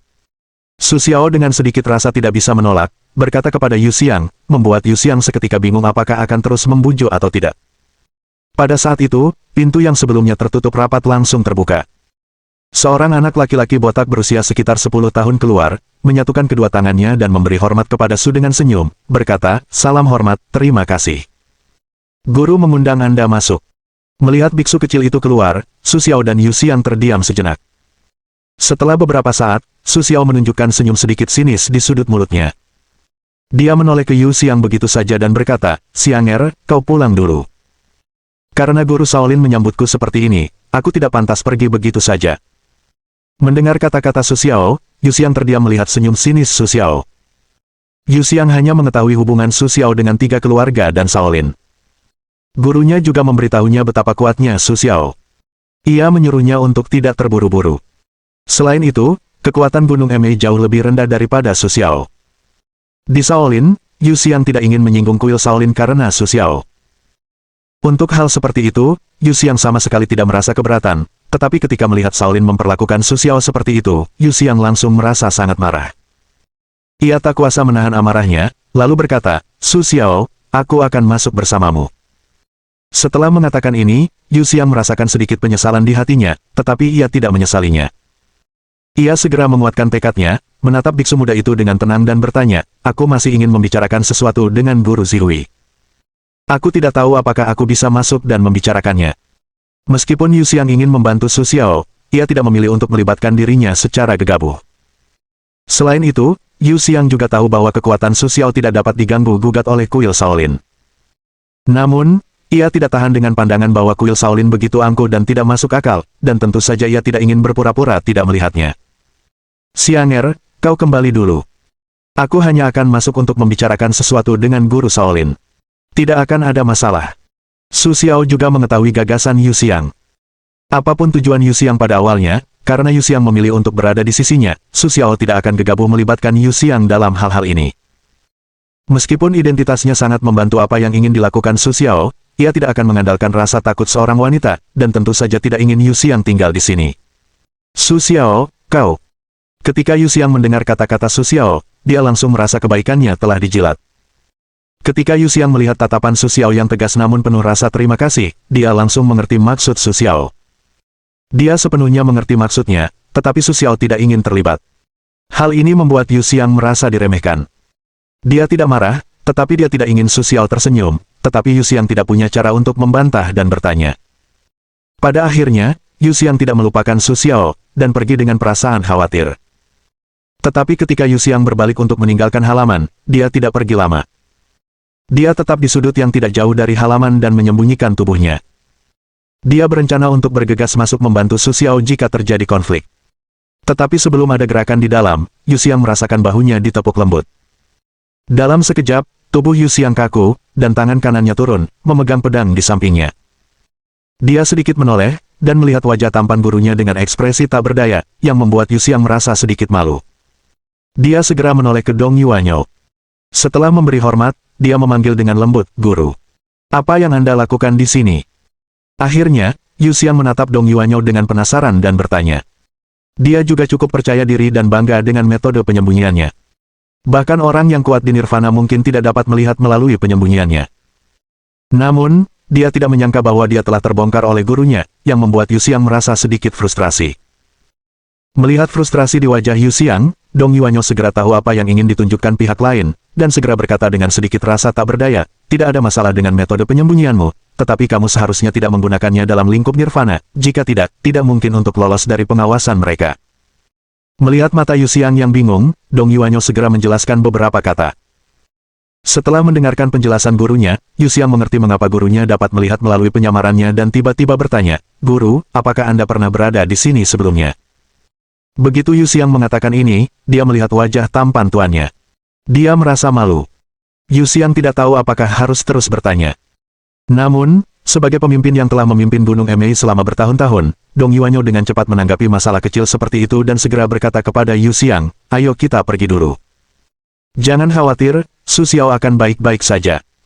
Melihat tatapan enggan Yu Xiang, Dong Yuanyo menjelaskan lebih lanjut, "Saat ini, Shaolin benar-benar takut untuk mengganggu Su Xiao." Setelah itu, Dong Yuanyo mengabaikan tatapan bingung Yu Xiang dan langsung pergi bersama mereka. Setelah Yu Xiang dan Dong Yuan pergi, Su Xiao menatap Guru Zihui yang duduk tenang di depannya dan bertanya dengan sedikit nada jahat, "Saya tidak tahu apakah Guru Zihui datang menemui saya. Apakah ada hal penting yang perlu dibicarakan?" Melihat keledai botak yang baik hati di depannya, hati Su Xiao dipenuhi kewaspadaan. Bukan kultivasi pihak lain, tetapi kemampuannya untuk memikat orang. "Saya khawatir tidak ada yang menyangka bahwa tetua besar Shaolin, yang berada di urutan kedua setelah pemimpin kuil Shaolin, adalah seorang demagog. Inilah yang paling dibenci Su Xiao. Jika bukan karena kultivasi Su Xiao, dia pasti kebal terhadap sebagian besar racun di dunia, dan setuju untuk melindungi dari sihir jahat yang memikat alam mimpi. Su Xiao tidak akan menemukan bahwa pihak lain memiliki kemampuan seperti itu. Harimau besar, kau keluar dulu." Su Xiao menatap tajam Tuan Zihui untuk berjaga-jaga terhadap tindakan apapun dari pihak lain. Dia juga berkata kepada Harimau Da, yang sedang berjuang, "Baik, bos." Suara Su Xiao sepertinya membangunkan Harimau Dawei sepenuhnya, dan membuat Harimau Dawei pulih. Dia mengangguk kepada Su Xiao dan berbalik. Saat pergi, dia terburu-buru, seperti ada sesuatu yang mengejarnya. Ketulusan dan kekaguman Huda terhadap Su Xiao benar-benar tidak diragukan lagi. Namun, kekuatan dan pikirannya tidak cukup untuk melawan sihir Tuan Zihui. Inilah juga alasan mengapa dia berjuang. Bagaimanapun, tidak semua orang dapat sepenuhnya melihat ilusi. Setelah Huda pergi, Su Xiao menatap Zihui dengan tidak sopan. Matanya seperti melihat tumpukan sampah lagi. Dia ingin membunuhnya. Ketika Zihui berhadapan dengan Su Xiao, hatinya juga tegang. Ia tidak hanya mendapati bahwa metode pengacauannya tidak berpengaruh pada Su Xiao, tetapi Su Xiao dapat membongkar metode pengacauannya hanya dalam 1 atau 2 kalimat. Jika tidak, Zihui tidak akan bisa pergi dengan mudah. Dermawan, apa pendapat Anda tentang Buddhisme? Tepat ketika Su Xiao berpikir bahwa Zihui akan melakukan sesuatu untuk memulihkan pengaruhnya, tiba-tiba Zihui melontarkan pertanyaan tanpa henti, yang membuat Su Xiao sedikit bingung. Su Xiao hanya sedikit terkejut, dan berkata dengan sinis kepada Zihui secara acak, itu hanyalah sesuatu yang menipu dunia dan mencuri ketenaran. Perilaku Su Xiao menunjukkan bahwa ia meremehkan Shaolin. Bahkan di depan orang kuat seperti Zihui, ia tidak ingin menyembunyikan apapun. Tapi kau tak bisa menyangkal bahwa Buddhisme adalah organisasi keagamaan terbesar di dunia saat ini. Menanggapi pertanyaan Su Xiao, Zihui hanya tertawa dan mengatakan bahwa dia tidak peduli. Adapun apakah dia peduli atau tidak ada yang tahu. Lalu kenapa? Menurutku, dia juga hanya lelucon. Ketika Su Xiao mendengar kata-kata Zihui yang menipu diri sendiri, dia juga merasa sangat tidak masuk akal. Terutama ketika dia melihat Zihui sangat percaya diri dengan apa yang dikatakannya, dia merasa semakin tidak masuk akal. Jika ingin menipu semua orang sepenuhnya, hal yang paling nyata adalah menipu diri sendiri, yang membuat Su Xiao mengagumi kemampuan dan pikiran Zihui. Tapi siapa yang membiarkan Zihui melakukan bitah yang mempesona seperti itu? Itu seperti penjualan piramida yang sangat ditentang saat ini. Menurut Su Xiao, apa yang disebut kepercayaan Buddha ini hanyalah lelucon, tetapi tidak ada yang berani mengungkap masalah ini, karena konsekuensi paling langsungnya adalah bukan hanya ribuan orang yang dicuci otaknya, atau bahkan puluhan juta orang yang dicuci otaknya. Setelah Su Xiao mengatakan itu, dia berbalik dan pergi. Dia bahkan tidak repot-repot memperhatikan wajah jelek orang lain itu.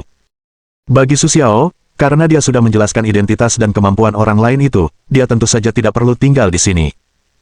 Melihat Su Xiao berbalik untuk pergi, wajah Zihui menjadi sangat jelek. Namun, Zihui tidak mungkin menghentikan perilaku gegabah Su Xiao, karena Su Xiao bukanlah sesuatu yang bisa dia campuri sesuka hati.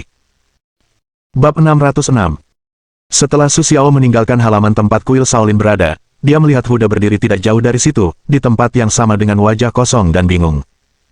Melihat tatapan Huda, persepsi Su Xiao tentang kuil Shaolin semakin berubah. Dia segera berjalan mendekat dan memukul bagian belakang kepala Huda dengan keras, yang membuatnya merasa bersemangat. Huda segera tersadar, menatap Su Xiao, menggaruk bagian belakang kepalanya dan bertanya, "Bos, kau keluar." Setelah mengatakan itu, Huda semakin malu dan berdiri di tempatnya. "Bos, saya tidak tahu apa yang terjadi sebelumnya. Ketika saya melihat Huda, saya merasa dia sangat hebat dan layak disembah. Saya belum pernah ke kuil manapun sebelumnya. Tapi entah kenapa, saya merasa ingin berlutut di hadapannya." Awalnya, Huda hanya ingin menyembunyikan kata-kata bodohnya, tetapi ketika dia berbicara tentang bagian belakang kepalanya, dia menemukan banyak hal yang belum pernah dia perhatikan sebelumnya. Semakin dia memikirkannya, semakin dingin perasaannya. "Bos, bagaimana ini bisa terjadi?" Melihat reaksi Huda, Su Xiao mengangguk puas dan berkata kepada Huda dengan pujian, "Tidak buruk. Kamu sudah bisa menyadari ada yang salah. Kalau begitu, kamu harus memikirkannya dengan cermat, dan kamu bisa menghindari kesalahan seperti itu lain kali." Su Xiao memberi semangat kepada Huda, Su Xiao juga ingin membimbing Huda, lagi pula, Su Xiao juga sangat menghargai Huda. Melihat reaksi Su Xiao, Huda segera mulai memikirkannya. Namun, ketika dia mengingat penampilan Zihui dengan lebih cermat, dia hanya merasakan sesuatu yang kabur. Namun, perasaan aneh apa yang muncul di hatinya lagi, yaitu, dia merasa sangat kagum pada Zihui. Setelah memikirkan ide ini dalam hatinya, Huda dipukul keras oleh seseorang sesaat, dan segera pulih. Dia dengan cepat menyentuh bagian belakang kepalanya dan menemukan ada kantung seukuran kepalan tangan bayi di bagian belakang kepalanya.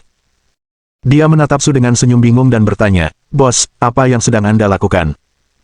Apa yang kau katakan?" Su Xiao menatap Huda dengan sedikit aura dingin, yang membuat Huda merasa sejuk. Dia menggelengkan kepalanya kepada Su Xiao. Tetapi tepat di tengah gelengan kepalanya, Huda bertanya kepada Su Xiao, "Bos, apakah karena si keledai botak tua itu? Aku memikirkannya sebelumnya, dan aku merasa ada sesuatu yang salah di hatiku. Aku tidak tahu mengapa aku merasa seperti ini, tetapi aku tidak tahu. Tidak ada cara untuk menghindarinya. Masuk akal."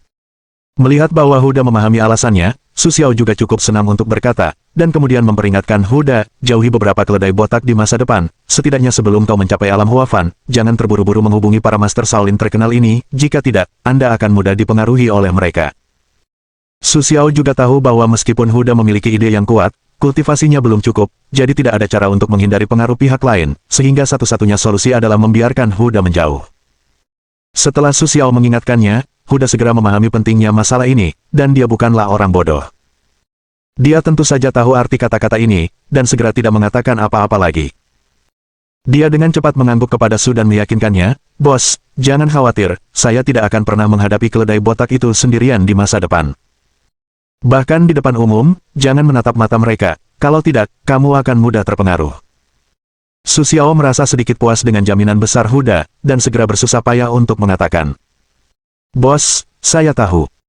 Huda tidak akan keberatan dengan kata-kata Su Xiao, tentu saja tidak akan ragu, tetapi dia menatap Su Xiao dengan sedikit ragu, bertanya, "Bos, keledai botak ini begitu mengerikan. Bagiku, alam bukanlah sesuatu yang perlu ditakuti, tetapi bagi seorang kultivator sepertimu, itu sama sekali tidak bisa dihindari." Su Xiao memandang kultivasi Huda dengan sedikit nada mengejek, yang membuat Huda merasa agak tertekan. Ia semakin bertekad untuk berkultivasi dengan baik. Su Xiao dan Huda kembali ke halaman sambil berbicara. Setelah mereka mencapai kesepakatan, tidak akan ada lagi diskusi tentang masalah ini. Waktu pun tiba. 2 hari kemudian, tibalah saatnya kontes bela diri dimulai. Di pagi hari, Huda bangun dan bersiap. Untuk kompetisi bela diri hari ini, Huda juga telah mengerahkan banyak energi. Dapat dikatakan bahwa untuk membuat Su Xiao dan Qingbang bersinar dalam kompetisi, Huda telah melakukan banyak persiapan. Adapun pengaturan Huda, Su Xiao hanya melihatnya dengan santai dan tidak mengungkapkan pendapat apapun, juga tidak setuju dengannya. Tetapi Su Xiao tidak mengatakan apapun yang menentangnya. Menurut Huda, itu berarti setuju. Tentu saja, ia melakukannya sesuai keinginannya sendiri.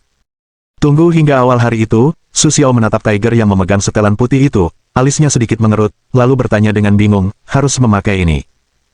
Su Xiao tidak terlalu memikirkan soal pakaian, tetapi bukan berarti dia tidak bisa mengagumi pakaian seperti Tiger. "Bos, ini adalah titik awal baru bagi kami. Tentu saja, kami harus mengenakan pakaian seperti ini. Anda bisa lihat bahwa saya secara khusus mengundang desainer internasional terkenal untuk membuatnya. Ini benar-benar memenuhi persyaratan Anda." Dengan penuh semangat, Tiger mendorong Su Xiao untuk mengenakan pakaian yang telah disiapkannya, yang membuat Su Xiao juga tidak bisa menahan diri untuk mengerutkan kening. Tetapi Su Xiao tidak lagi keberatan setelah melihat pakaian itu, ide-ide Jenderal Harimau Su Xiao benar-benar dipahami dengan baik, dan tentu saja dia tidak akan mengeluarkan pakaian apapun yang tidak disukainya. Ketika Su Xiao dan Huda tiba di lapangan tempat kompetisi bela diri diadakan, semua mata tertuju pada Su Xiao. Di tempat di mana semua orang mengenakan pakaian retro, setelan Su Xiao dan Huda sangat mencolok, dan Su Xiao mengenakan pakaian putih, yang merupakan jenis pakaian yang dapat menunjukkan temperamen seseorang. Yang penting adalah jika Su Xiao tidak dapat mengenakan pakaian yang dapat mendukung penampilan gagahnya, ia hanya akan terlihat biasa saja. Tetapi tampaknya gaun ini dibuat khusus untuk Su Xiao. Alih-alih menghalangi cahaya Su Xiao, gaun itu sepenuhnya mengungkapkan temperamen istimewa Su Xiao. Dan pria dalam setelan itu adalah yang paling tampan, yang merupakan fakta yang tidak dapat disangkal siapapun. Ditambah dengan kultivasi dan status Su Xiao yang kuat, Su Xiao segera menjadi pusat perhatian sebagian besar wanita. Su Xiao berjalan dengan tenang di tengah jalan dan langsung menuju posisi 3 keluarga. Melihat kursi yang penuh saat itu, Su Xiao menatap kepala keluarga Ye Yu, dan bertanya sambil tersenyum, "Paman Ye, beri aku tempat duduk." Su Xiao berkata dengan nada lesu, meskipun seolah-olah meminta satu sama lain, tetapi sebenarnya seperti perintah langsung, yang membuat wajah Ye Yu terlihat jelek. Melihat keluarga Qi dan keluarga Fu tidak jauh, wajah Ye Yu semakin jelek. Dia langsung bertanya kepada Su Xiaozi, "Apa maksudmu? Kau pantas duduk di sini." Ye Yu tidak punya sopan santun untuk menyindir Su Xiao. Dia ingin membuat Su Xiao kehilangan muka di depan umum, tetapi dia tidak mau. Setelah mengatakan ini, dia hanya merasakan tatapan tajam dan langsung menghampirinya. Fu Yi, yang duduk di depan Ye Yu, memarahi Ye Yu dengan keras dalam hatinya. Tetapi saat ini, dia harus berdiri dan mengundang Su Xiao, "Tuan Su, jika Anda tidak keberatan, Anda bisa duduk bersama saya. Bagaimana menurut Anda?" Fu Yi berpikir bahwa dia telah memberi Su Xiao cukup banyak hadiah. Selama Su Xiao tidak ingin kehilangan muka di depan umum, dia tidak akan pernah menolak kata-katanya. Tapi dia tidak menyangka akan bertemu Su Xiao. Tidak banyak, kecuali kau melepaskan posisimu.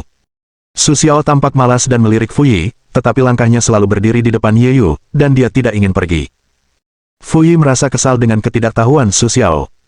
Fu Yi terjebak dalam dilema ketika dia menyadari bahwa tidak ada mata di sekitarnya. Namun, dia harus membantu Ye Yu menyelesaikan masalah ini.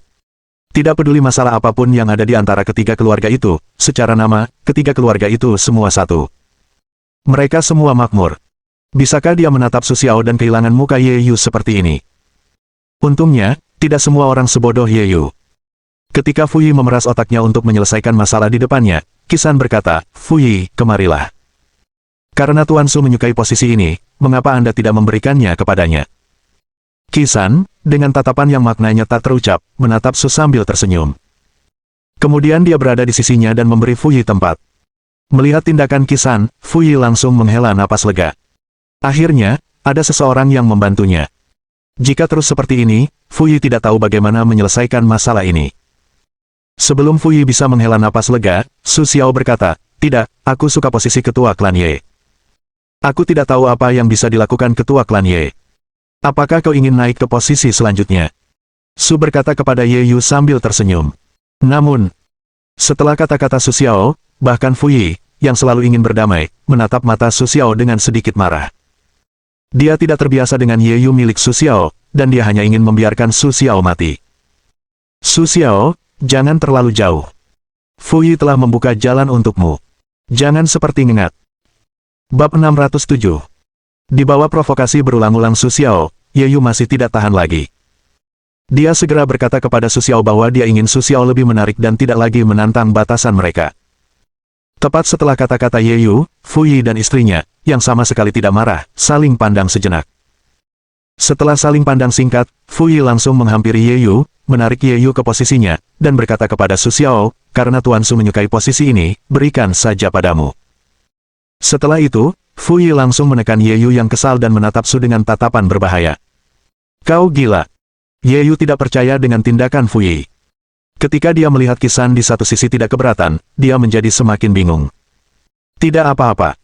Dia tidak akan sombong untuk waktu yang lama. Fu Yi tidak lagi menyembunyikan niatnya untuk membunuh Su Xiao. Dia berkata dengan ringan, seolah-olah dia telah memutuskan kematian Su Xiao. Sulit bagi Ye Yu untuk menerima tindakan Fu Yi, tetapi Qisan jelas memiliki pemikiran yang sama dengan Fu Yi. Ye Yu tidak dapat mengendalikan keputusan apapun sendiri, jadi dia harus segera melakukannya dengan sedikit rasa tidak puas. "Terima kasih telah memberikan tempat dudukmu."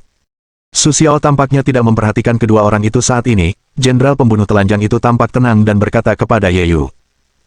Ketika Su Xiao mengatakan ini, wajah Ye Yu menjadi semakin jelek. Ye Yu ingin berdiri dan langsung melawan Su Xiao, tetapi sebelum Ye Yu dapat berdiri, dia dihentikan oleh Fu Yi. Ketika Su Xiao melihat tindakan Fu Yi, dia mencibir dengan kasar. Kemudian dia langsung duduk di depan Ye Yu. Menghadapi tatapan di sampingnya, dia sama sekali mengabaikannya. Dia bahkan mengangkat gelasnya ke Yu Xiang dan Dong Yuanyo dengan suasana hati yang baik. Yang mengejutkan semua orang, Dong Yuanyo bahkan membalasnya dengan secangkir, yang membuat semua orang di tempat kejadian, melihat tatapan Su Xiao, merasa ada yang salah. Ketiga wajah Ye Yu, itulah perubahan yang paling jelas. Melihat tatapan mata Su Xiao, mereka semua menunjukkan kewaspadaan yang kuat, tetapi Su Xiao sama sekali tidak mempedulikan ekspresi wajah satu sama lain.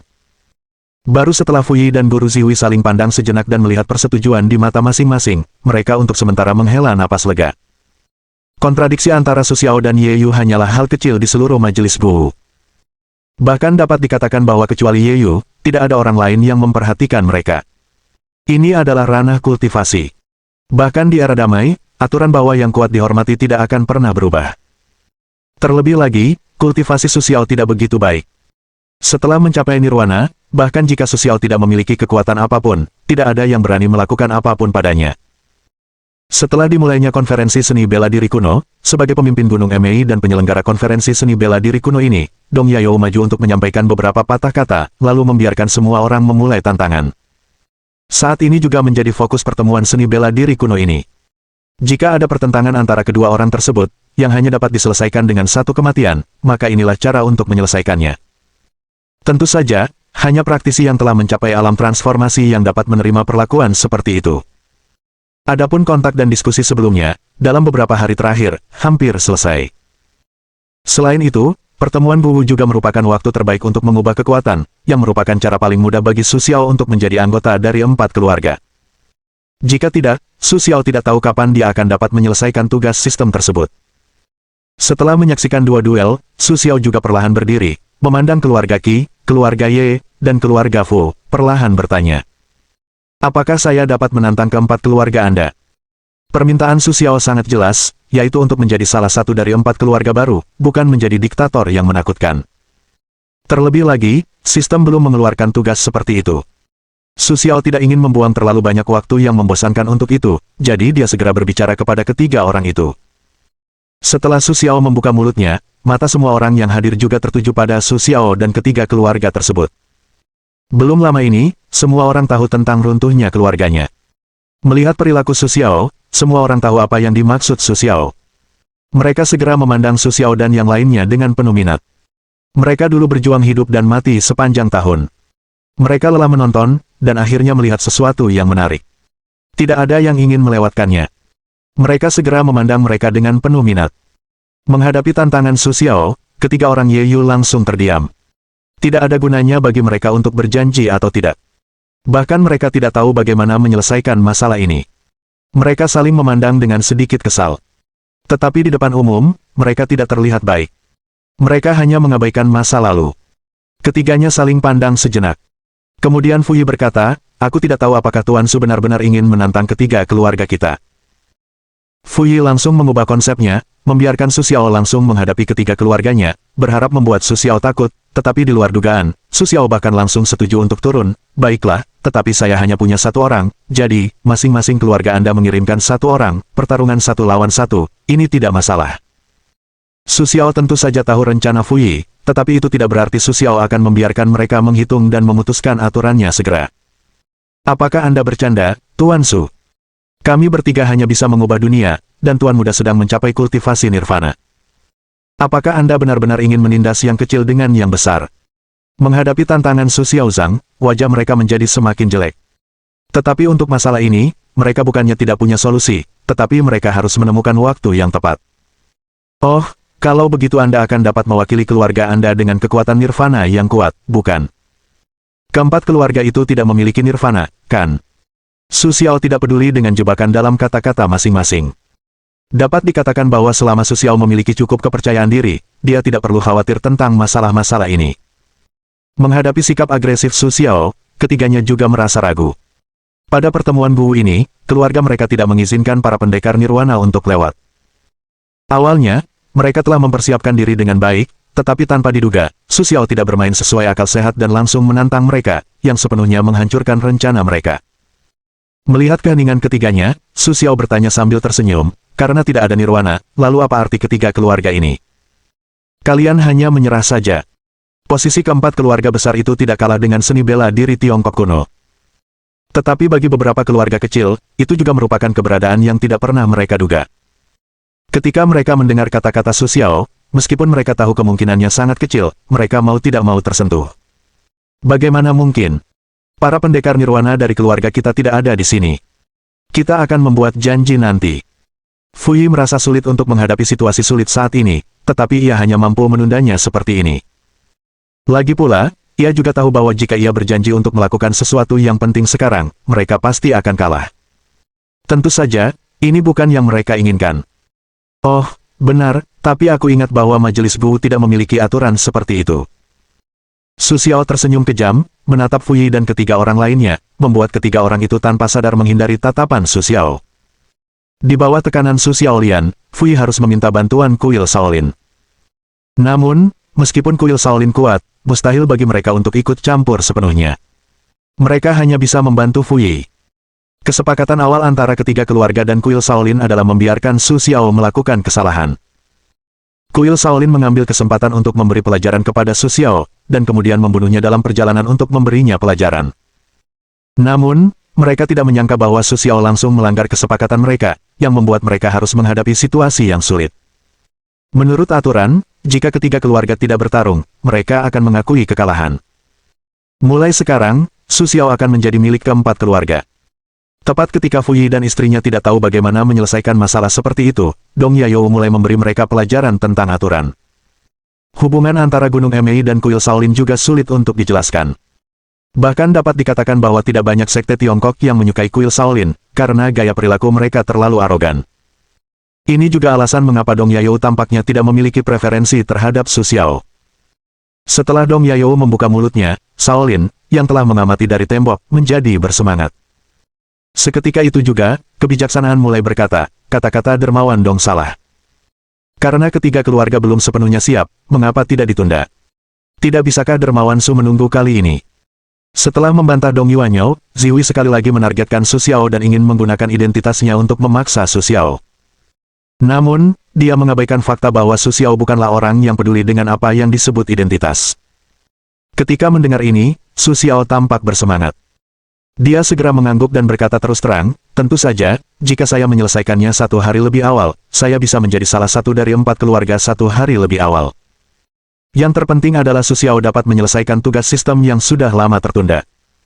Ini juga tujuan utama partisipasi Su Xiao dalam konferensi seni bela diri kuno ini.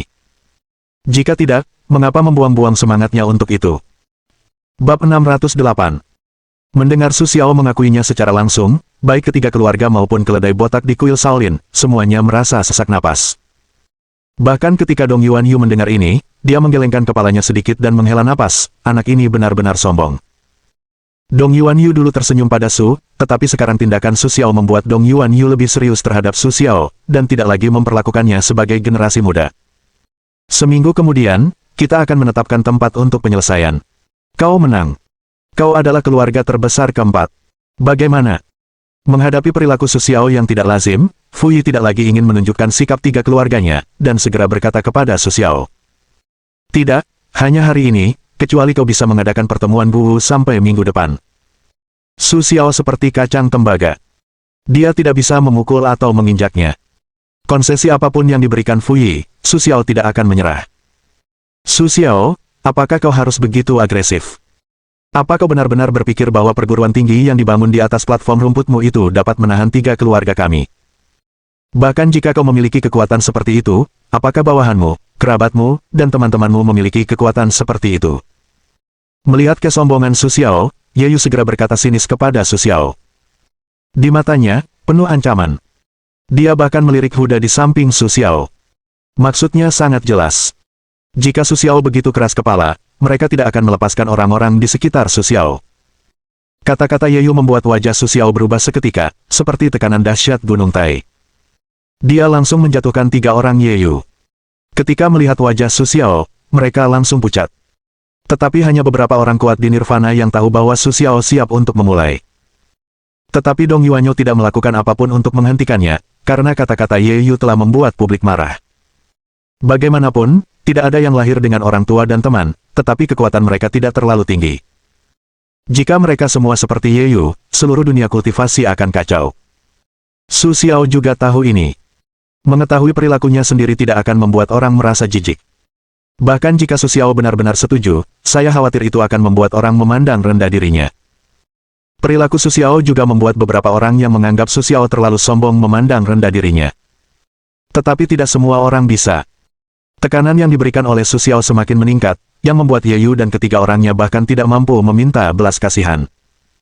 Ini juga membuat mereka sangat merasakan betapa jelas dan besarnya jurang pemisah antara diri mereka dan Su Xiao. Tetapi tepat ketika Su Xiao akan memberi mereka pelajaran yang mendalam dan memberitahu semua orang bahwa Su Xiao tidak mudah mendapat masalah, tiba-tiba, seorang roh mulia dan saleh datang langsung, dan tekanan yang diberikan oleh Su Xiao langsung berbalik.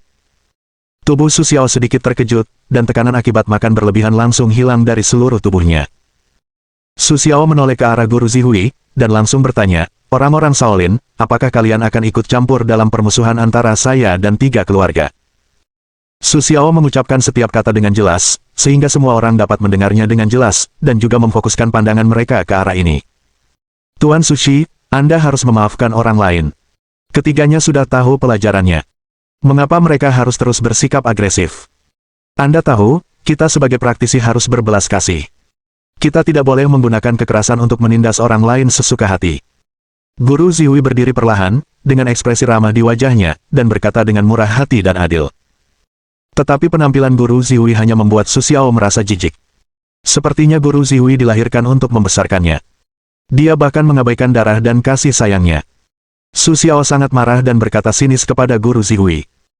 Bagi mereka yang mengancam kenyamanan orang tuanya, tidak ada yang bisa mengatakan apapun bahkan jika Su Xiao langsung membunuh mereka di sini, tetapi dia tidak berpikir bahwa Zihui berani benar-benar ikut campur dalam masalah ini.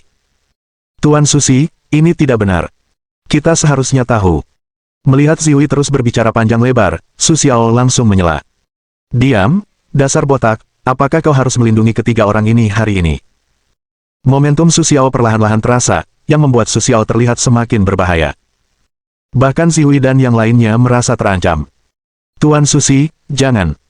Ketika Zihui melihat Su Xiao dengan wajah tenang saat ini, dia merasa ada yang salah dan segera ingin memperbesar masalah. Tetapi dia tidak menyangka bahwa Su Xiao tidak bermaksud untuk memperkecil masalah, dan bahkan berencana untuk memperbesarnya. Karena Tuan harus membantu ketiga keluarga, saya punya usulan. Bagaimana menurutmu? Su Xiao menatap Zihui, yang seperti batu di dalam lubang. Dia hanya berpikir bahwa jika dia terus berdebat dengannya, itu hanya akan menurunkan kecerdasannya. Dia langsung menyampaikan rencana awalnya. Tuan Su, silakan lanjutkan. Melihat kepercayaan diri Su Xiao yang begitu tinggi, Dong Yuanyo tak kuasa berdiri di sisi Su Xiao. Dia menatap Zihui dengan sedikit ketidakpuasan. Jelas, dia tidak menyukai tindakan Zihui sebelumnya. Tuan mewakili tiga keluarga untuk bertarung denganku. Jika aku menang, maka aku, keluarga Su, akan menjadi keluarga keempat. Demikian pula, ketiga orang ini harus membayar atas apa yang mereka katakan sebelumnya. Jika aku kalah, aku, Su Xiao, tidak akan pernah lagi berpartisipasi dalam majelis buhu. Bagaimana pendapat Anda tentang kondisi seperti itu, Tuan Zihui? Su Xiao mengatakan rencana awalnya. Awalnya, Su Xiao ingin memenangkan pertarungan melawan Zihui, tetapi Ye Yu membuat Su Xiao begitu marah sehingga dia tidak bisa menahan diri lagi, jadi dia langsung menyampaikan idenya. Jika Tuan Zihui tidak berpikir dia bisa menang, dia bisa membiarkan orang lain datang, oke. Melihat Tuan Zihui yang diam, Su Xiao menggunakan metode provokasi untuk membuat Tuan Zihui harus bertarung melawannya. Jika tidak, harga dirinya akan benar-benar hancur di sini. Tuan Su, jangan terlalu sombong. Karena Anda ingin menantang, saya akan memberi Anda beberapa nasihat. Setelah menyadari ada sesuatu yang salah dengan tatapan di sekitarnya, Tuan Zihui harus setuju. Dia tidak tahu kekuatan Su Xiao, tetapi tangan Su Xiao sudah cukup untuk menunjukkan bahwa kekuatan Su Xiao sama sekali tidak rendah. Baiklah, mari kita tanda tangani surat perjanjian hidup dan mati. Bagaimanapun, pedang itu buta. Jika saya menabrak Tuan, saya tidak bisa melawan Shaolin sebesar itu. Dengan sedikit ironi, Su Xiao mengatakan bahwa dia tidak takut berkonflik dengan Shaolin. Dia tidak mengatakan bahwa metode kultivasi yang dia tunjukkan semuanya Taois, dan dia meremehkan Buddhisme ini. Sepertinya Tuan Sushi sangat percaya diri. Karena penghinaan berulang Su Xiao, Zihui, bahkan jika dia seorang Buddha sejati, juga marah. Terlebih lagi, dia bukan. Dia memiliki ide dan kepentingannya sendiri. Sama seperti kita. Su Xiao berjalan ke surat wasiat, menuliskan namanya, dan menatap Zihui dengan sedikit provokatif, seolah-olah dia yakin Zihui tidak berani menandatangani surat wasiat. Melihat penampilan Su Xiao yang tenang, Zihui tidak memiliki kepercayaan diri di hatinya. Namun, di depan umum, Zihui tidak berani dengan gegabah memilih untuk menghindari konflik. Jika tidak, dia khawatir kerugiannya bukan hanya harga dirinya. Bahkan harga diri Shaolin akan hilang karena dirinya sendiri. Untuk situasi seperti itu, Zihui tentu saja tidak ingin melihatnya. Setelah melihat Zihui menulis namanya di arena hidup dan mati, Su Xiao Jiao tersenyum, yang membuat hati Zihui semakin tegang. Dong Yuanyu maju untuk memastikan keadaan hidup dan mati. Dia menatap Su Xiao dengan tajam, tetapi tidak banyak bicara. Dia menyingkirkan keadaan hidup dan mati, membuka arena dan mempersilakan Su Xiao dan Zihui masuk. Di arena hidup dan mati, hanya ketika salah satu pihak mengakui kekalahan atau mati, barulah kontes berakhir. Kuharap kalian berdua akan berhenti. Dong Yuanyu menjelaskan dua kalimat itu dengan santai, lalu duduk, ekspresi wajahnya muram menatap Su Xiao dan Zihui yang saling berlawan. Su Xiao secara alami melihat keanehan Dong Yuanyu di matanya, namun Su Xiao sama sekali tidak peduli. Silakan, dermawan. Zihui mengarahkan tangannya ke Su Xiao dan memberi isyarat sejenak. Lalu di tangan kanannya langsung diketukkan ke tanah. Dengan hembusan napas yang dahsyat, ia menggulirkan tikar ke arah Su Xiao. Melihat gerakan tangan Zihui, Dong Yaoyu tiba-tiba ingin segera menyerang, ekspresi wajah Dong Yaoyu pun semakin muram. Karena Su Xiao sengaja ikut campur dalam masalah ini, Dong Yaoyu cukup tidak puas dengan Su Xiao di dalam hatinya, tetapi untuk Shaolin yang lebih sombong dan arogan itu, ia tidak memihak. Namun, siapapun yang mengalami kecelakaan di Gunung Emei, mereka tidak akan berakhir dengan baik. Inilah yang paling membuat Dong Yaoyu tidak puas dengan Su Xiao. Melihat perilaku Zihui, Dong Yaoyu tidak bisa tidak khawatir tentang Su Xiao. Bagaimanapun, Zihui adalah pendekar nirvana yang terkenal, tetapi ia tidak tahu bagaimana Su Xiao berencana untuk menghadapinya. Di mata para biarawan di nirvana, Su Xiao tidak akan mampu menahan serangan dahsyat Zihui, tetapi di mata orang lain, Su Xiao dan Zihui hanya berdiri di tempat yang sama. Di mata semua orang yang khawatir, meremehkan, atau acuh tak acuh, serangan Zihui tertuju pada Su Xiao. Bab 609. Saat itu, Sue tersenyum. Dengan sedikit berjinjit, Su Xiao, seperti elang, langsung melesat ke langit. Sebagian besar dari mereka tidak menyadari apa yang telah dia lakukan sebelum dia berdiri. Tetapi gerakan Su Xiao yang tampak santai telah langsung melumpuhkan serangan Zihui di bawah tanah. Keterampilan kelincahan itu bagus. Melihat penghindaran Su Xiao, sebagian besar dari mereka hanya berpikir bahwa Su Xiao dapat menghindari serangan Zihui. Itu bagus. Mereka tidak pernah menyangka Su Xiao bisa melawan balik. Baru setelah terdengar raungan dari tanah, semua orang menyadari bahwa arena tantangan seperti pasir dan batu yang pecah, yang runtuh dalam sekejap, dan kaki Zihui sedikit angkuh. Melihat pemandangan ini, wajah Dong Yayu menjadi semakin jelek. Bahkan jika Dong Yayu memiliki wajah yang cantik dan memiliki sedikit kekaguman padanya, dia tidak berani melihat wajah Dong Yayu sekarang. Dapat dibayangkan bahwa Dong Yayu sangat marah atas apa yang terjadi di arena tantangan. Melihat tatapan orang-orang di sekitarnya, Dong Yuanyo tetap tersenyum dalam hati. Jadi Su Xiao tanpa sadar terperangkap. Meskipun tatapan Dong Yuanyo menyala-nyala, itu tidak mengganggu tindakan Su Xiao. Pada saat arena tantangan runtuh, Su Xiao, yang sedang terbang di udara, berbalik dan langsung menyerbu Zihui. Seperti anak panah tajam yang baru saja keluar dari busur, ia melesat ke arah Zihui dengan kecepatan menembus ruang. Saat ini, tepat ketika arena tantangan runtuh, langkah kaki Zihui sedikit goyah. Bahkan jika ia menyadari perubahan di udara, ia tidak punya cara untuk bereaksi. Ketika Su Xiao tiba di hadapan Zihui, Zihui hanya bisa mengangkat tangannya untuk mengangkat alu dan melawan serangan Su Xiao. Tetapi meskipun ia melawan serangan Su Xiao, Zihui mundur 10 langkah. Bahkan wajahnya pun pucat. Jika ia ingin sepenuhnya melawan serangan Su Xiao, Zihui tidak akan membayar apapun. Su Xiao sangat mengenal serangannya. Sekalipun alu Zihui adalah senjata sihir, Su Xiao juga punya cara untuk menahan Zihui di sini.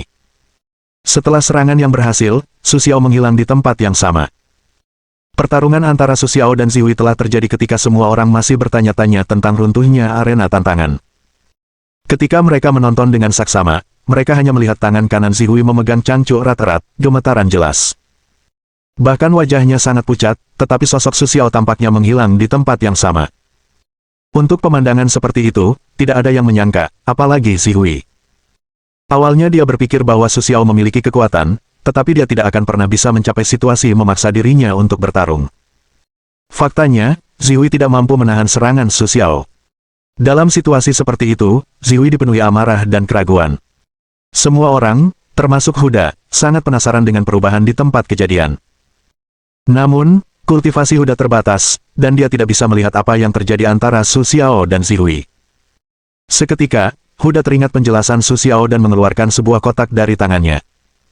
Dari dalam, dia mengeluarkan mata pintar. Kemudian dia menatap persaingan antara Su Xiao dan Zihui dengan mata berbinar. Kebanyakan orang tidak peduli dengan perilaku Huda. Hanya 5 tetua Gunung Emei yang datang bersama Su Xiao yang diam-diam memasang mata mereka. Perubahan di tempat kejadian tidak akan berhenti karena reaksi siapapun. Setelah Su Xiao terkena serangan, dia langsung menggunakan metode tubuhnya dan menghilang di depan Zihui. Ketika Zihui melihat sekeliling dengan sedikit bingung, Su Xiao membalikkan tangannya dan mengeluarkan belati lalu menusuk leher Zihui. Bagi Su Xiao, Zihui selalu berhati-hati dan waspada. Karena itu, tusukan belati Su Xiao seperti bertemu dengan jam yang berat. Dengan suara yang jelas, belati itu tidak lagi mampu menusuk. Menjijikkan menggunakan lonceng emas. Melalui kacamata pintar Tiger Beak, ia dapat dengan mudah melihat pertarungan antara Su Xiao dan Zihui dengan jelas, meskipun tidak dapat melihat sepenuhnya, tetapi situasi umumnya juga diketahui. Oleh karena itu, saat melihat tubuh Zihui berkilat cahaya keemasan, dan serangan Su Xiao tiba-tiba berhenti, Tiger Beak segera berteriak dengan mulut terbuka. Suara keras Tiger juga menarik perhatian beberapa orang. Melihat kacamata pintar tebal di mata Tiger dan kelima tetua Gunung Emei, mereka tidak bisa tidak bertanya-tanya. Tetapi mereka tidak terlalu memikirkannya, jadi mereka terus menonton pertarungan. Jarang sekali bertemu dengan petarung hebat seperti kakak Nirvana. Mereka harus memperhatikan dengan saksama. Ini adalah kesempatan langka. Mereka tidak akan mengabaikan perubahan adegan hanya karena rasa ingin tahu mereka. Pada saat Zihui menghentikan serangan Su Xiao sedikit mengangkat alisnya, tetapi itu tidak hilang lagi. Sebaliknya, dia memutar belati dengan kedua tangannya dengan cepat. Semua kelemahan yang mungkin ada di tubuh Zihui telah ditusuk dengan parah, jadi kita harus menemukan kelemahan pihak lawan. Ketika Su Xiao mendengar suara yang jelas, alih-alih mencari kelemahan Zihui, dia menggulung belatinya. Melihat situasi ini, Zihui tidak ingin melakukan apapun lagi. Dia hanya menatap Su dengan senyum serius dan berkata, "Tuan Su, Anda harus mengakui kekalahan. Anda tidak bisa menghancurkan lonceng emas saya." Sebagai metode pertahanan teratas di Shaolin dan bahkan di Tiongkok, Zihui sangat beruntung bisa berhasil dalam pelatihan, dan dia juga paling bangga karenanya. Setelah mencoba beberapa saat, Su Xiao langsung menarik tubuhnya untuk menghindari serangan Zihui. Adapun ejekan Zihui, Su Xiao sama sekali tidak mempedulikannya. Namun, kata-katanya membuat Su Xiao langsung memikirkan sesuatu, dan dia bertanya dalam hati, di mana penutup lonceng emas itu. Saat suara Su Xiao berhenti, metode kultivasi penutup lonceng emas terlintas di benaknya. Selama Su Xiao ingin berlatih, dia bisa melatih keterampilan ini kapan saja. Pada saat yang sama, Su Xiao tahu dengan jelas di mana kelemahan penutup lonceng emas itu. Melalui metode yang diberikan oleh sistem, Su Xiao sepenuhnya memahami penutup lonceng emas dan menatap Zihui dengan sedikit ejekan. Namun, Zihui tidak mengerti tatapan Su Xiao. Melihat keheningan Su Xiao, dia berkata dengan sedikit bangga, "Jika kau menyerah sekarang, aku masih bisa mempertimbangkan untuk menyelamatkan hidupmu, anak muda. Terkadang jangan terlalu sombong." Dengan itu, Zihui tampaknya telah bertekad bahwa dia bisa menang. Mimpi. Su Xiao sedikit membuka mulutnya dan melontarkan dua kata. Sebelum suaranya berhenti, Su Xiao kembali menyerbu ke arah Zihui. Melihat serangan Su Xiao yang tak berubah, Zihui tak kuasa menahan tawa sinis, bahkan sampai mengorek luka di tubuhnya. Hal ini membuat Zihui menatap mata Su Xiao dengan sedikit kesal, berniat untuk tetap di sini demi Su Xiao. Jika Su Xiao tidak mau berlutut memohon ampun, ia akan memberi Su Xiao pelajaran yang tak terlupakan seumur hidup. Dalam benak Zihui, ia sedang membayangkan bagaimana menunjukkan belas kasih dan persaudaraannya nanti, dan ia harus mempermalukan Su Xiao sambil tersenyum. Ini juga merupakan kesempatan untuk menjadi pusat perhatian. Bahkan untuk serangan Su Xiao, ia tidak berniat untuk melawan, selama Su Xiao tidak lagi sama seperti pertama kali, datang dari langit, maka ia tidak akan pernah terluka. Namun yang tidak diduga Zihui adalah Su Xiao tidak menyerangnya dengan belati. Sebaliknya, ia langsung menendangnya di wajah. Kemudian Zihui, yang tidak menduga serangan Su Xiao, mundur seperti layang-layang. Pada saat ini, sosok Su Xiao menjadi semakin halus. Dengan mata telanjang, mustahil untuk mengamati keberadaan Dao Su Xiao. Su Xiao mengikuti Zihui. Ketika tubuh Zihui sejajar dengan tanah, belati di tangan Su Xiao kembali terangkat. Melihat tindakan Su Xiao, Zihui merasa gugup dari lubuk hatinya untuk pertama kalinya, dan bahkan ingin menarik kakinya kembali. Tetapi kekuatan inersia sama sekali tidak dapat melepaskannya. Bahkan jika mereka dilatih hingga tingkat Su Xiao, mereka hanya dapat memanfaatkan inersia, apalagi melanggarnya. Namun, Su Xiao tidak peduli dengan wajah panik Zihui saat ini. Belati di tangan kanannya menusuk secara acak. Bahkan orang yang baru memasuki tempat latihan pun bisa lolos. Namun, Zihui saat ini, meskipun dia ingin menghindarinya, dia juga tidak berdaya. Terlihat jelas bahwa Su Xiao dengan mudah menusukkan belati ke tubuhnya sendiri. Tiba-tiba, lonceng emas Zihui, seperti balon yang bocor, meledak di tempat yang sama, yang juga menyebabkan kerusakan besar pada Zihui. Di sini, hasil pertarungan antara keduanya pada dasarnya sudah ditentukan. Su Xiao hanya mencabut belati dan tidak berencana meninggalkan Zihui di sini. Lagi pula, dia tidak berencana untuk bertarung langsung dengan Shaolin. Tetapi Zihui tidak bisa menerima kekalahannya dari Su Xiao. Ketika melihat Su Xiao berhenti, Zihui langsung mengangkat alu panjang di tangan kanannya dan memukul kepala Su Xiao dengan keras. "Adik seperguruan, hentikan." Melihat langkah gegabah Zihui ketika kemenangan dan kekalahan sudah di depan mata, pendekar Nirvana lainnya dan Dong Yuanyo, yang mengikuti Shaolin, merasa perlu menghentikannya dan ingin membuat Zihui berhenti. Bab 610. Saat itu, Zihui telah sepenuhnya diliputi oleh kebencian di hatinya. Dia sama sekali tidak mendengar panggilan kedua orang itu. Bahkan jika dia mendengarnya, dia tidak akan bisa menggerakkan tangannya. Alu di tangannya, dengan aura yang begitu kuat, melayang di udara, bahkan dengan sedikit garis pesona. Tetapi saat ini, tidak ada yang peduli, dengan ketegangan dan kekhawatiran, bahkan sedikit kegembiraan melihat Su tersenyum. Namun ketika alu panjang itu melawan Su Xiao sekali lagi menghilang di tempat yang sama, aku memberimu kesempatan, kaulah yang ingin mati. Suara cahaya berkedip pelan di telinga Si Hui. Ketika dia baru bereaksi, dia hanya merasakan lehernya terasa panas dan tenggorokannya seperti patah. Seluruh tubuhnya langsung jatuh ke tanah. Orang yang kehilangan kendali atas alu panjang itu juga jatuh ke tanah dengan raungan. Ketika semua orang mengkhawatirkan Su Xiao, mereka tiba-tiba melihat bahwa Si Hui adalah orang terakhir yang mati, yang di luar dugaan semua orang. Su Xiao tersenyum acuh tak acuh menatap tubuh yang tergeletak di tanah, lalu mendongak dan berkata, "Aku menang." Kemudian Su Xiao mengarahkan pandangannya pada ketiga orang yang belum pulih. Melihat tatapan Su Xiao, tubuh ketiga orang itu terkejut. Fui bahkan berteriak, "Jika kau menang, kau akan menjadi keluarga terbesar keempat di masa depan." Setelah itu, Fui juga menatap Su Xiao dengan sedikit gelisah, karena takut Su Xiao akan merasa tidak puas dan meninggalkan mereka di sini. "Aku akan mengampuni nyawamu jika kau meninggalkan ilmu bela diri." Mengenai pengakuan itu, Su Xiao tidak mempedulikannya, hanya mengatakannya dengan samar, membuat mata ketiga orang itu langsung berubah. "Sue, berani-beraninya kau." Ketika Ye Yu mendengar kata-kata Su Xiao, dia langsung berteriak marah. Namun, melihat belati di tangan Su Xiao yang berkilauan di bawah sinar matahari, dia enggan berkata lebih banyak. Fui di satu sisi, melihat tatapan Su Xiao saat ini, juga mengetahui sikap Su Xiao, dan segera berkata kepada Su Xiao, "Semoga Tuan Su bisa melakukannya." Setelah mengatakan itu, Fui langsung menusukkan pisau kedantiannya sendiri, dan seluruh tubuhnya langsung jatuh ke tanah. Qisan, yang mengikutinya, juga diam-diam membuang ramuannya. Tentu saja. Melihat tingkah laku mereka yang cerdik, Su Xiao mengangguk puas, lalu menatap Ye Yu, yang wajahnya terus berubah, tampak sangat tenang.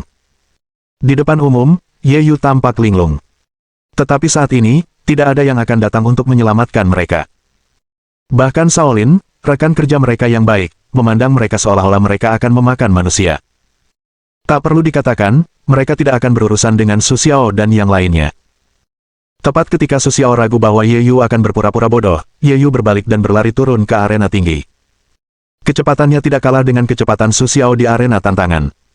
Tindakan Ye Yu membuat semua orang berdiri di tempat yang sama. Ketika Su Xiao melihat penampilan Ye Yu yang lemah, dia tidak bisa menahan diri untuk tidak menambahkan sedikit ironi di sudut bibirnya. Dia langsung mengangkat belati di tangannya, lalu melemparkannya ke depan.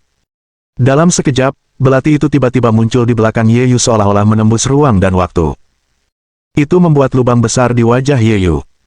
Seluruh tubuhnya masih mempertahankan postur berlari ke depan, dan bahkan berlari beberapa langkah. Kemudian tubuhnya roboh di tengah jalan. Melihat ini, Su Xiao mengangguk puas, duduk di tempat yang sama dan melihat pengetahuan yang baru saja dia peroleh.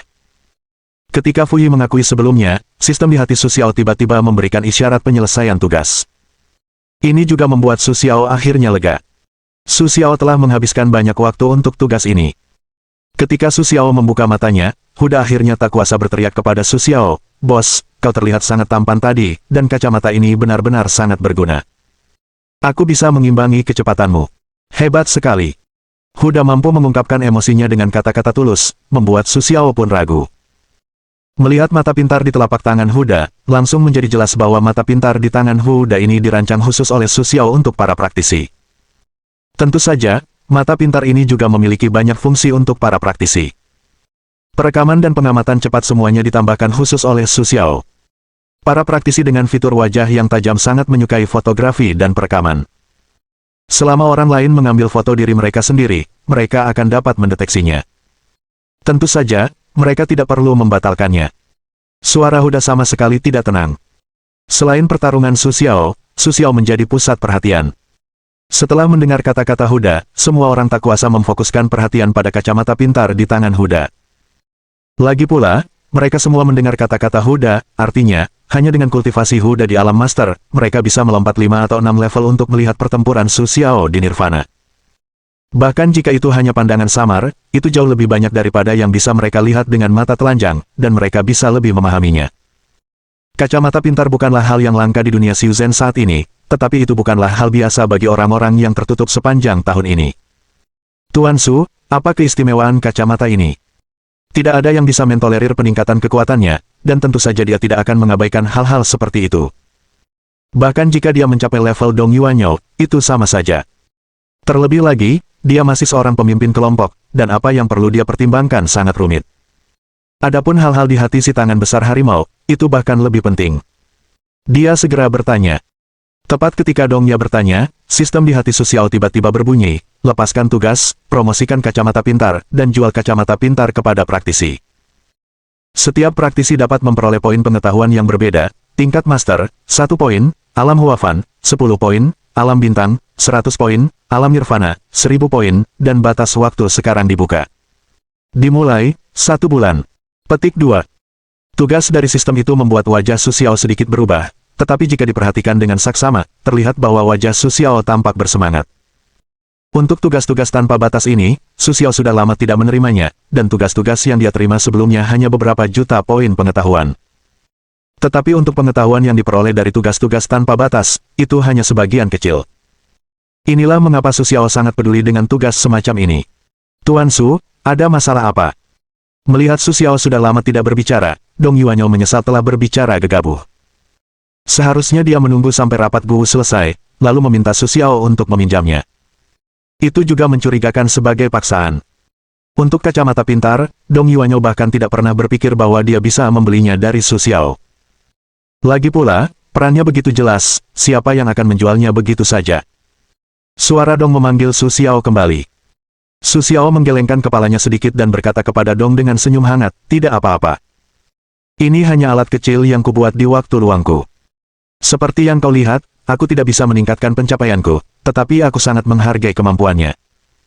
Jadi aku membuat alat ini agar dia lebih memahami kesenjangan antara praktisi. Jika pemimpin Dong menyukainya, aku akan memberimu 1. Sayang sekali aku hanya membawa beberapa kali ini. Kalau tidak apa-apa jika aku memberimu lebih banyak. Su Xiao berkata kepada Dong Yuanyo dengan penuh hormat. Meskipun tugasnya belum sepenuhnya dipahami, Su Xiao juga tahu bahwa selama kacamata pintar itu terjual, itu akan menjadi yang terbaik. Pada saat itu, aliran pengetahuan yang stabil akan datang kepadanya. Apa gunanya? Aku akan membayarmu untuk menjualnya. 10.000 batu spiritual. Tidakkah kau tahu itu tidak apa-apa? Sikap Su Xiao mengejutkan Dong Yuanyo, tetapi bagaimanapun juga, lebih baik mendapatkan barangnya terlebih dahulu. Bahkan untuk mencegah Su Xiao menyesal kemudian, Dong Yuanyo menyebutkan harganya secara langsung. Tidak, cukup perkenalkan aku lebih banyak orang untuk mengurus bisnis ini. Su Xiao tidak peduli. Meskipun Dong Yuanyo bisa mendapatkan 1000 poin pengetahuan, Su Xiao bukanlah orang yang picik. Pelanggan yang bisa dibawa Dong Yuanyo, itulah yang dihargai Su Xiao. Kau tahu, dimanapun, wanita, terutama wanita cantik, rentan terhadap perlakuan istimewa. Ini tidak berubah sejak zaman kuno. Ini tidak bisa dilakukan.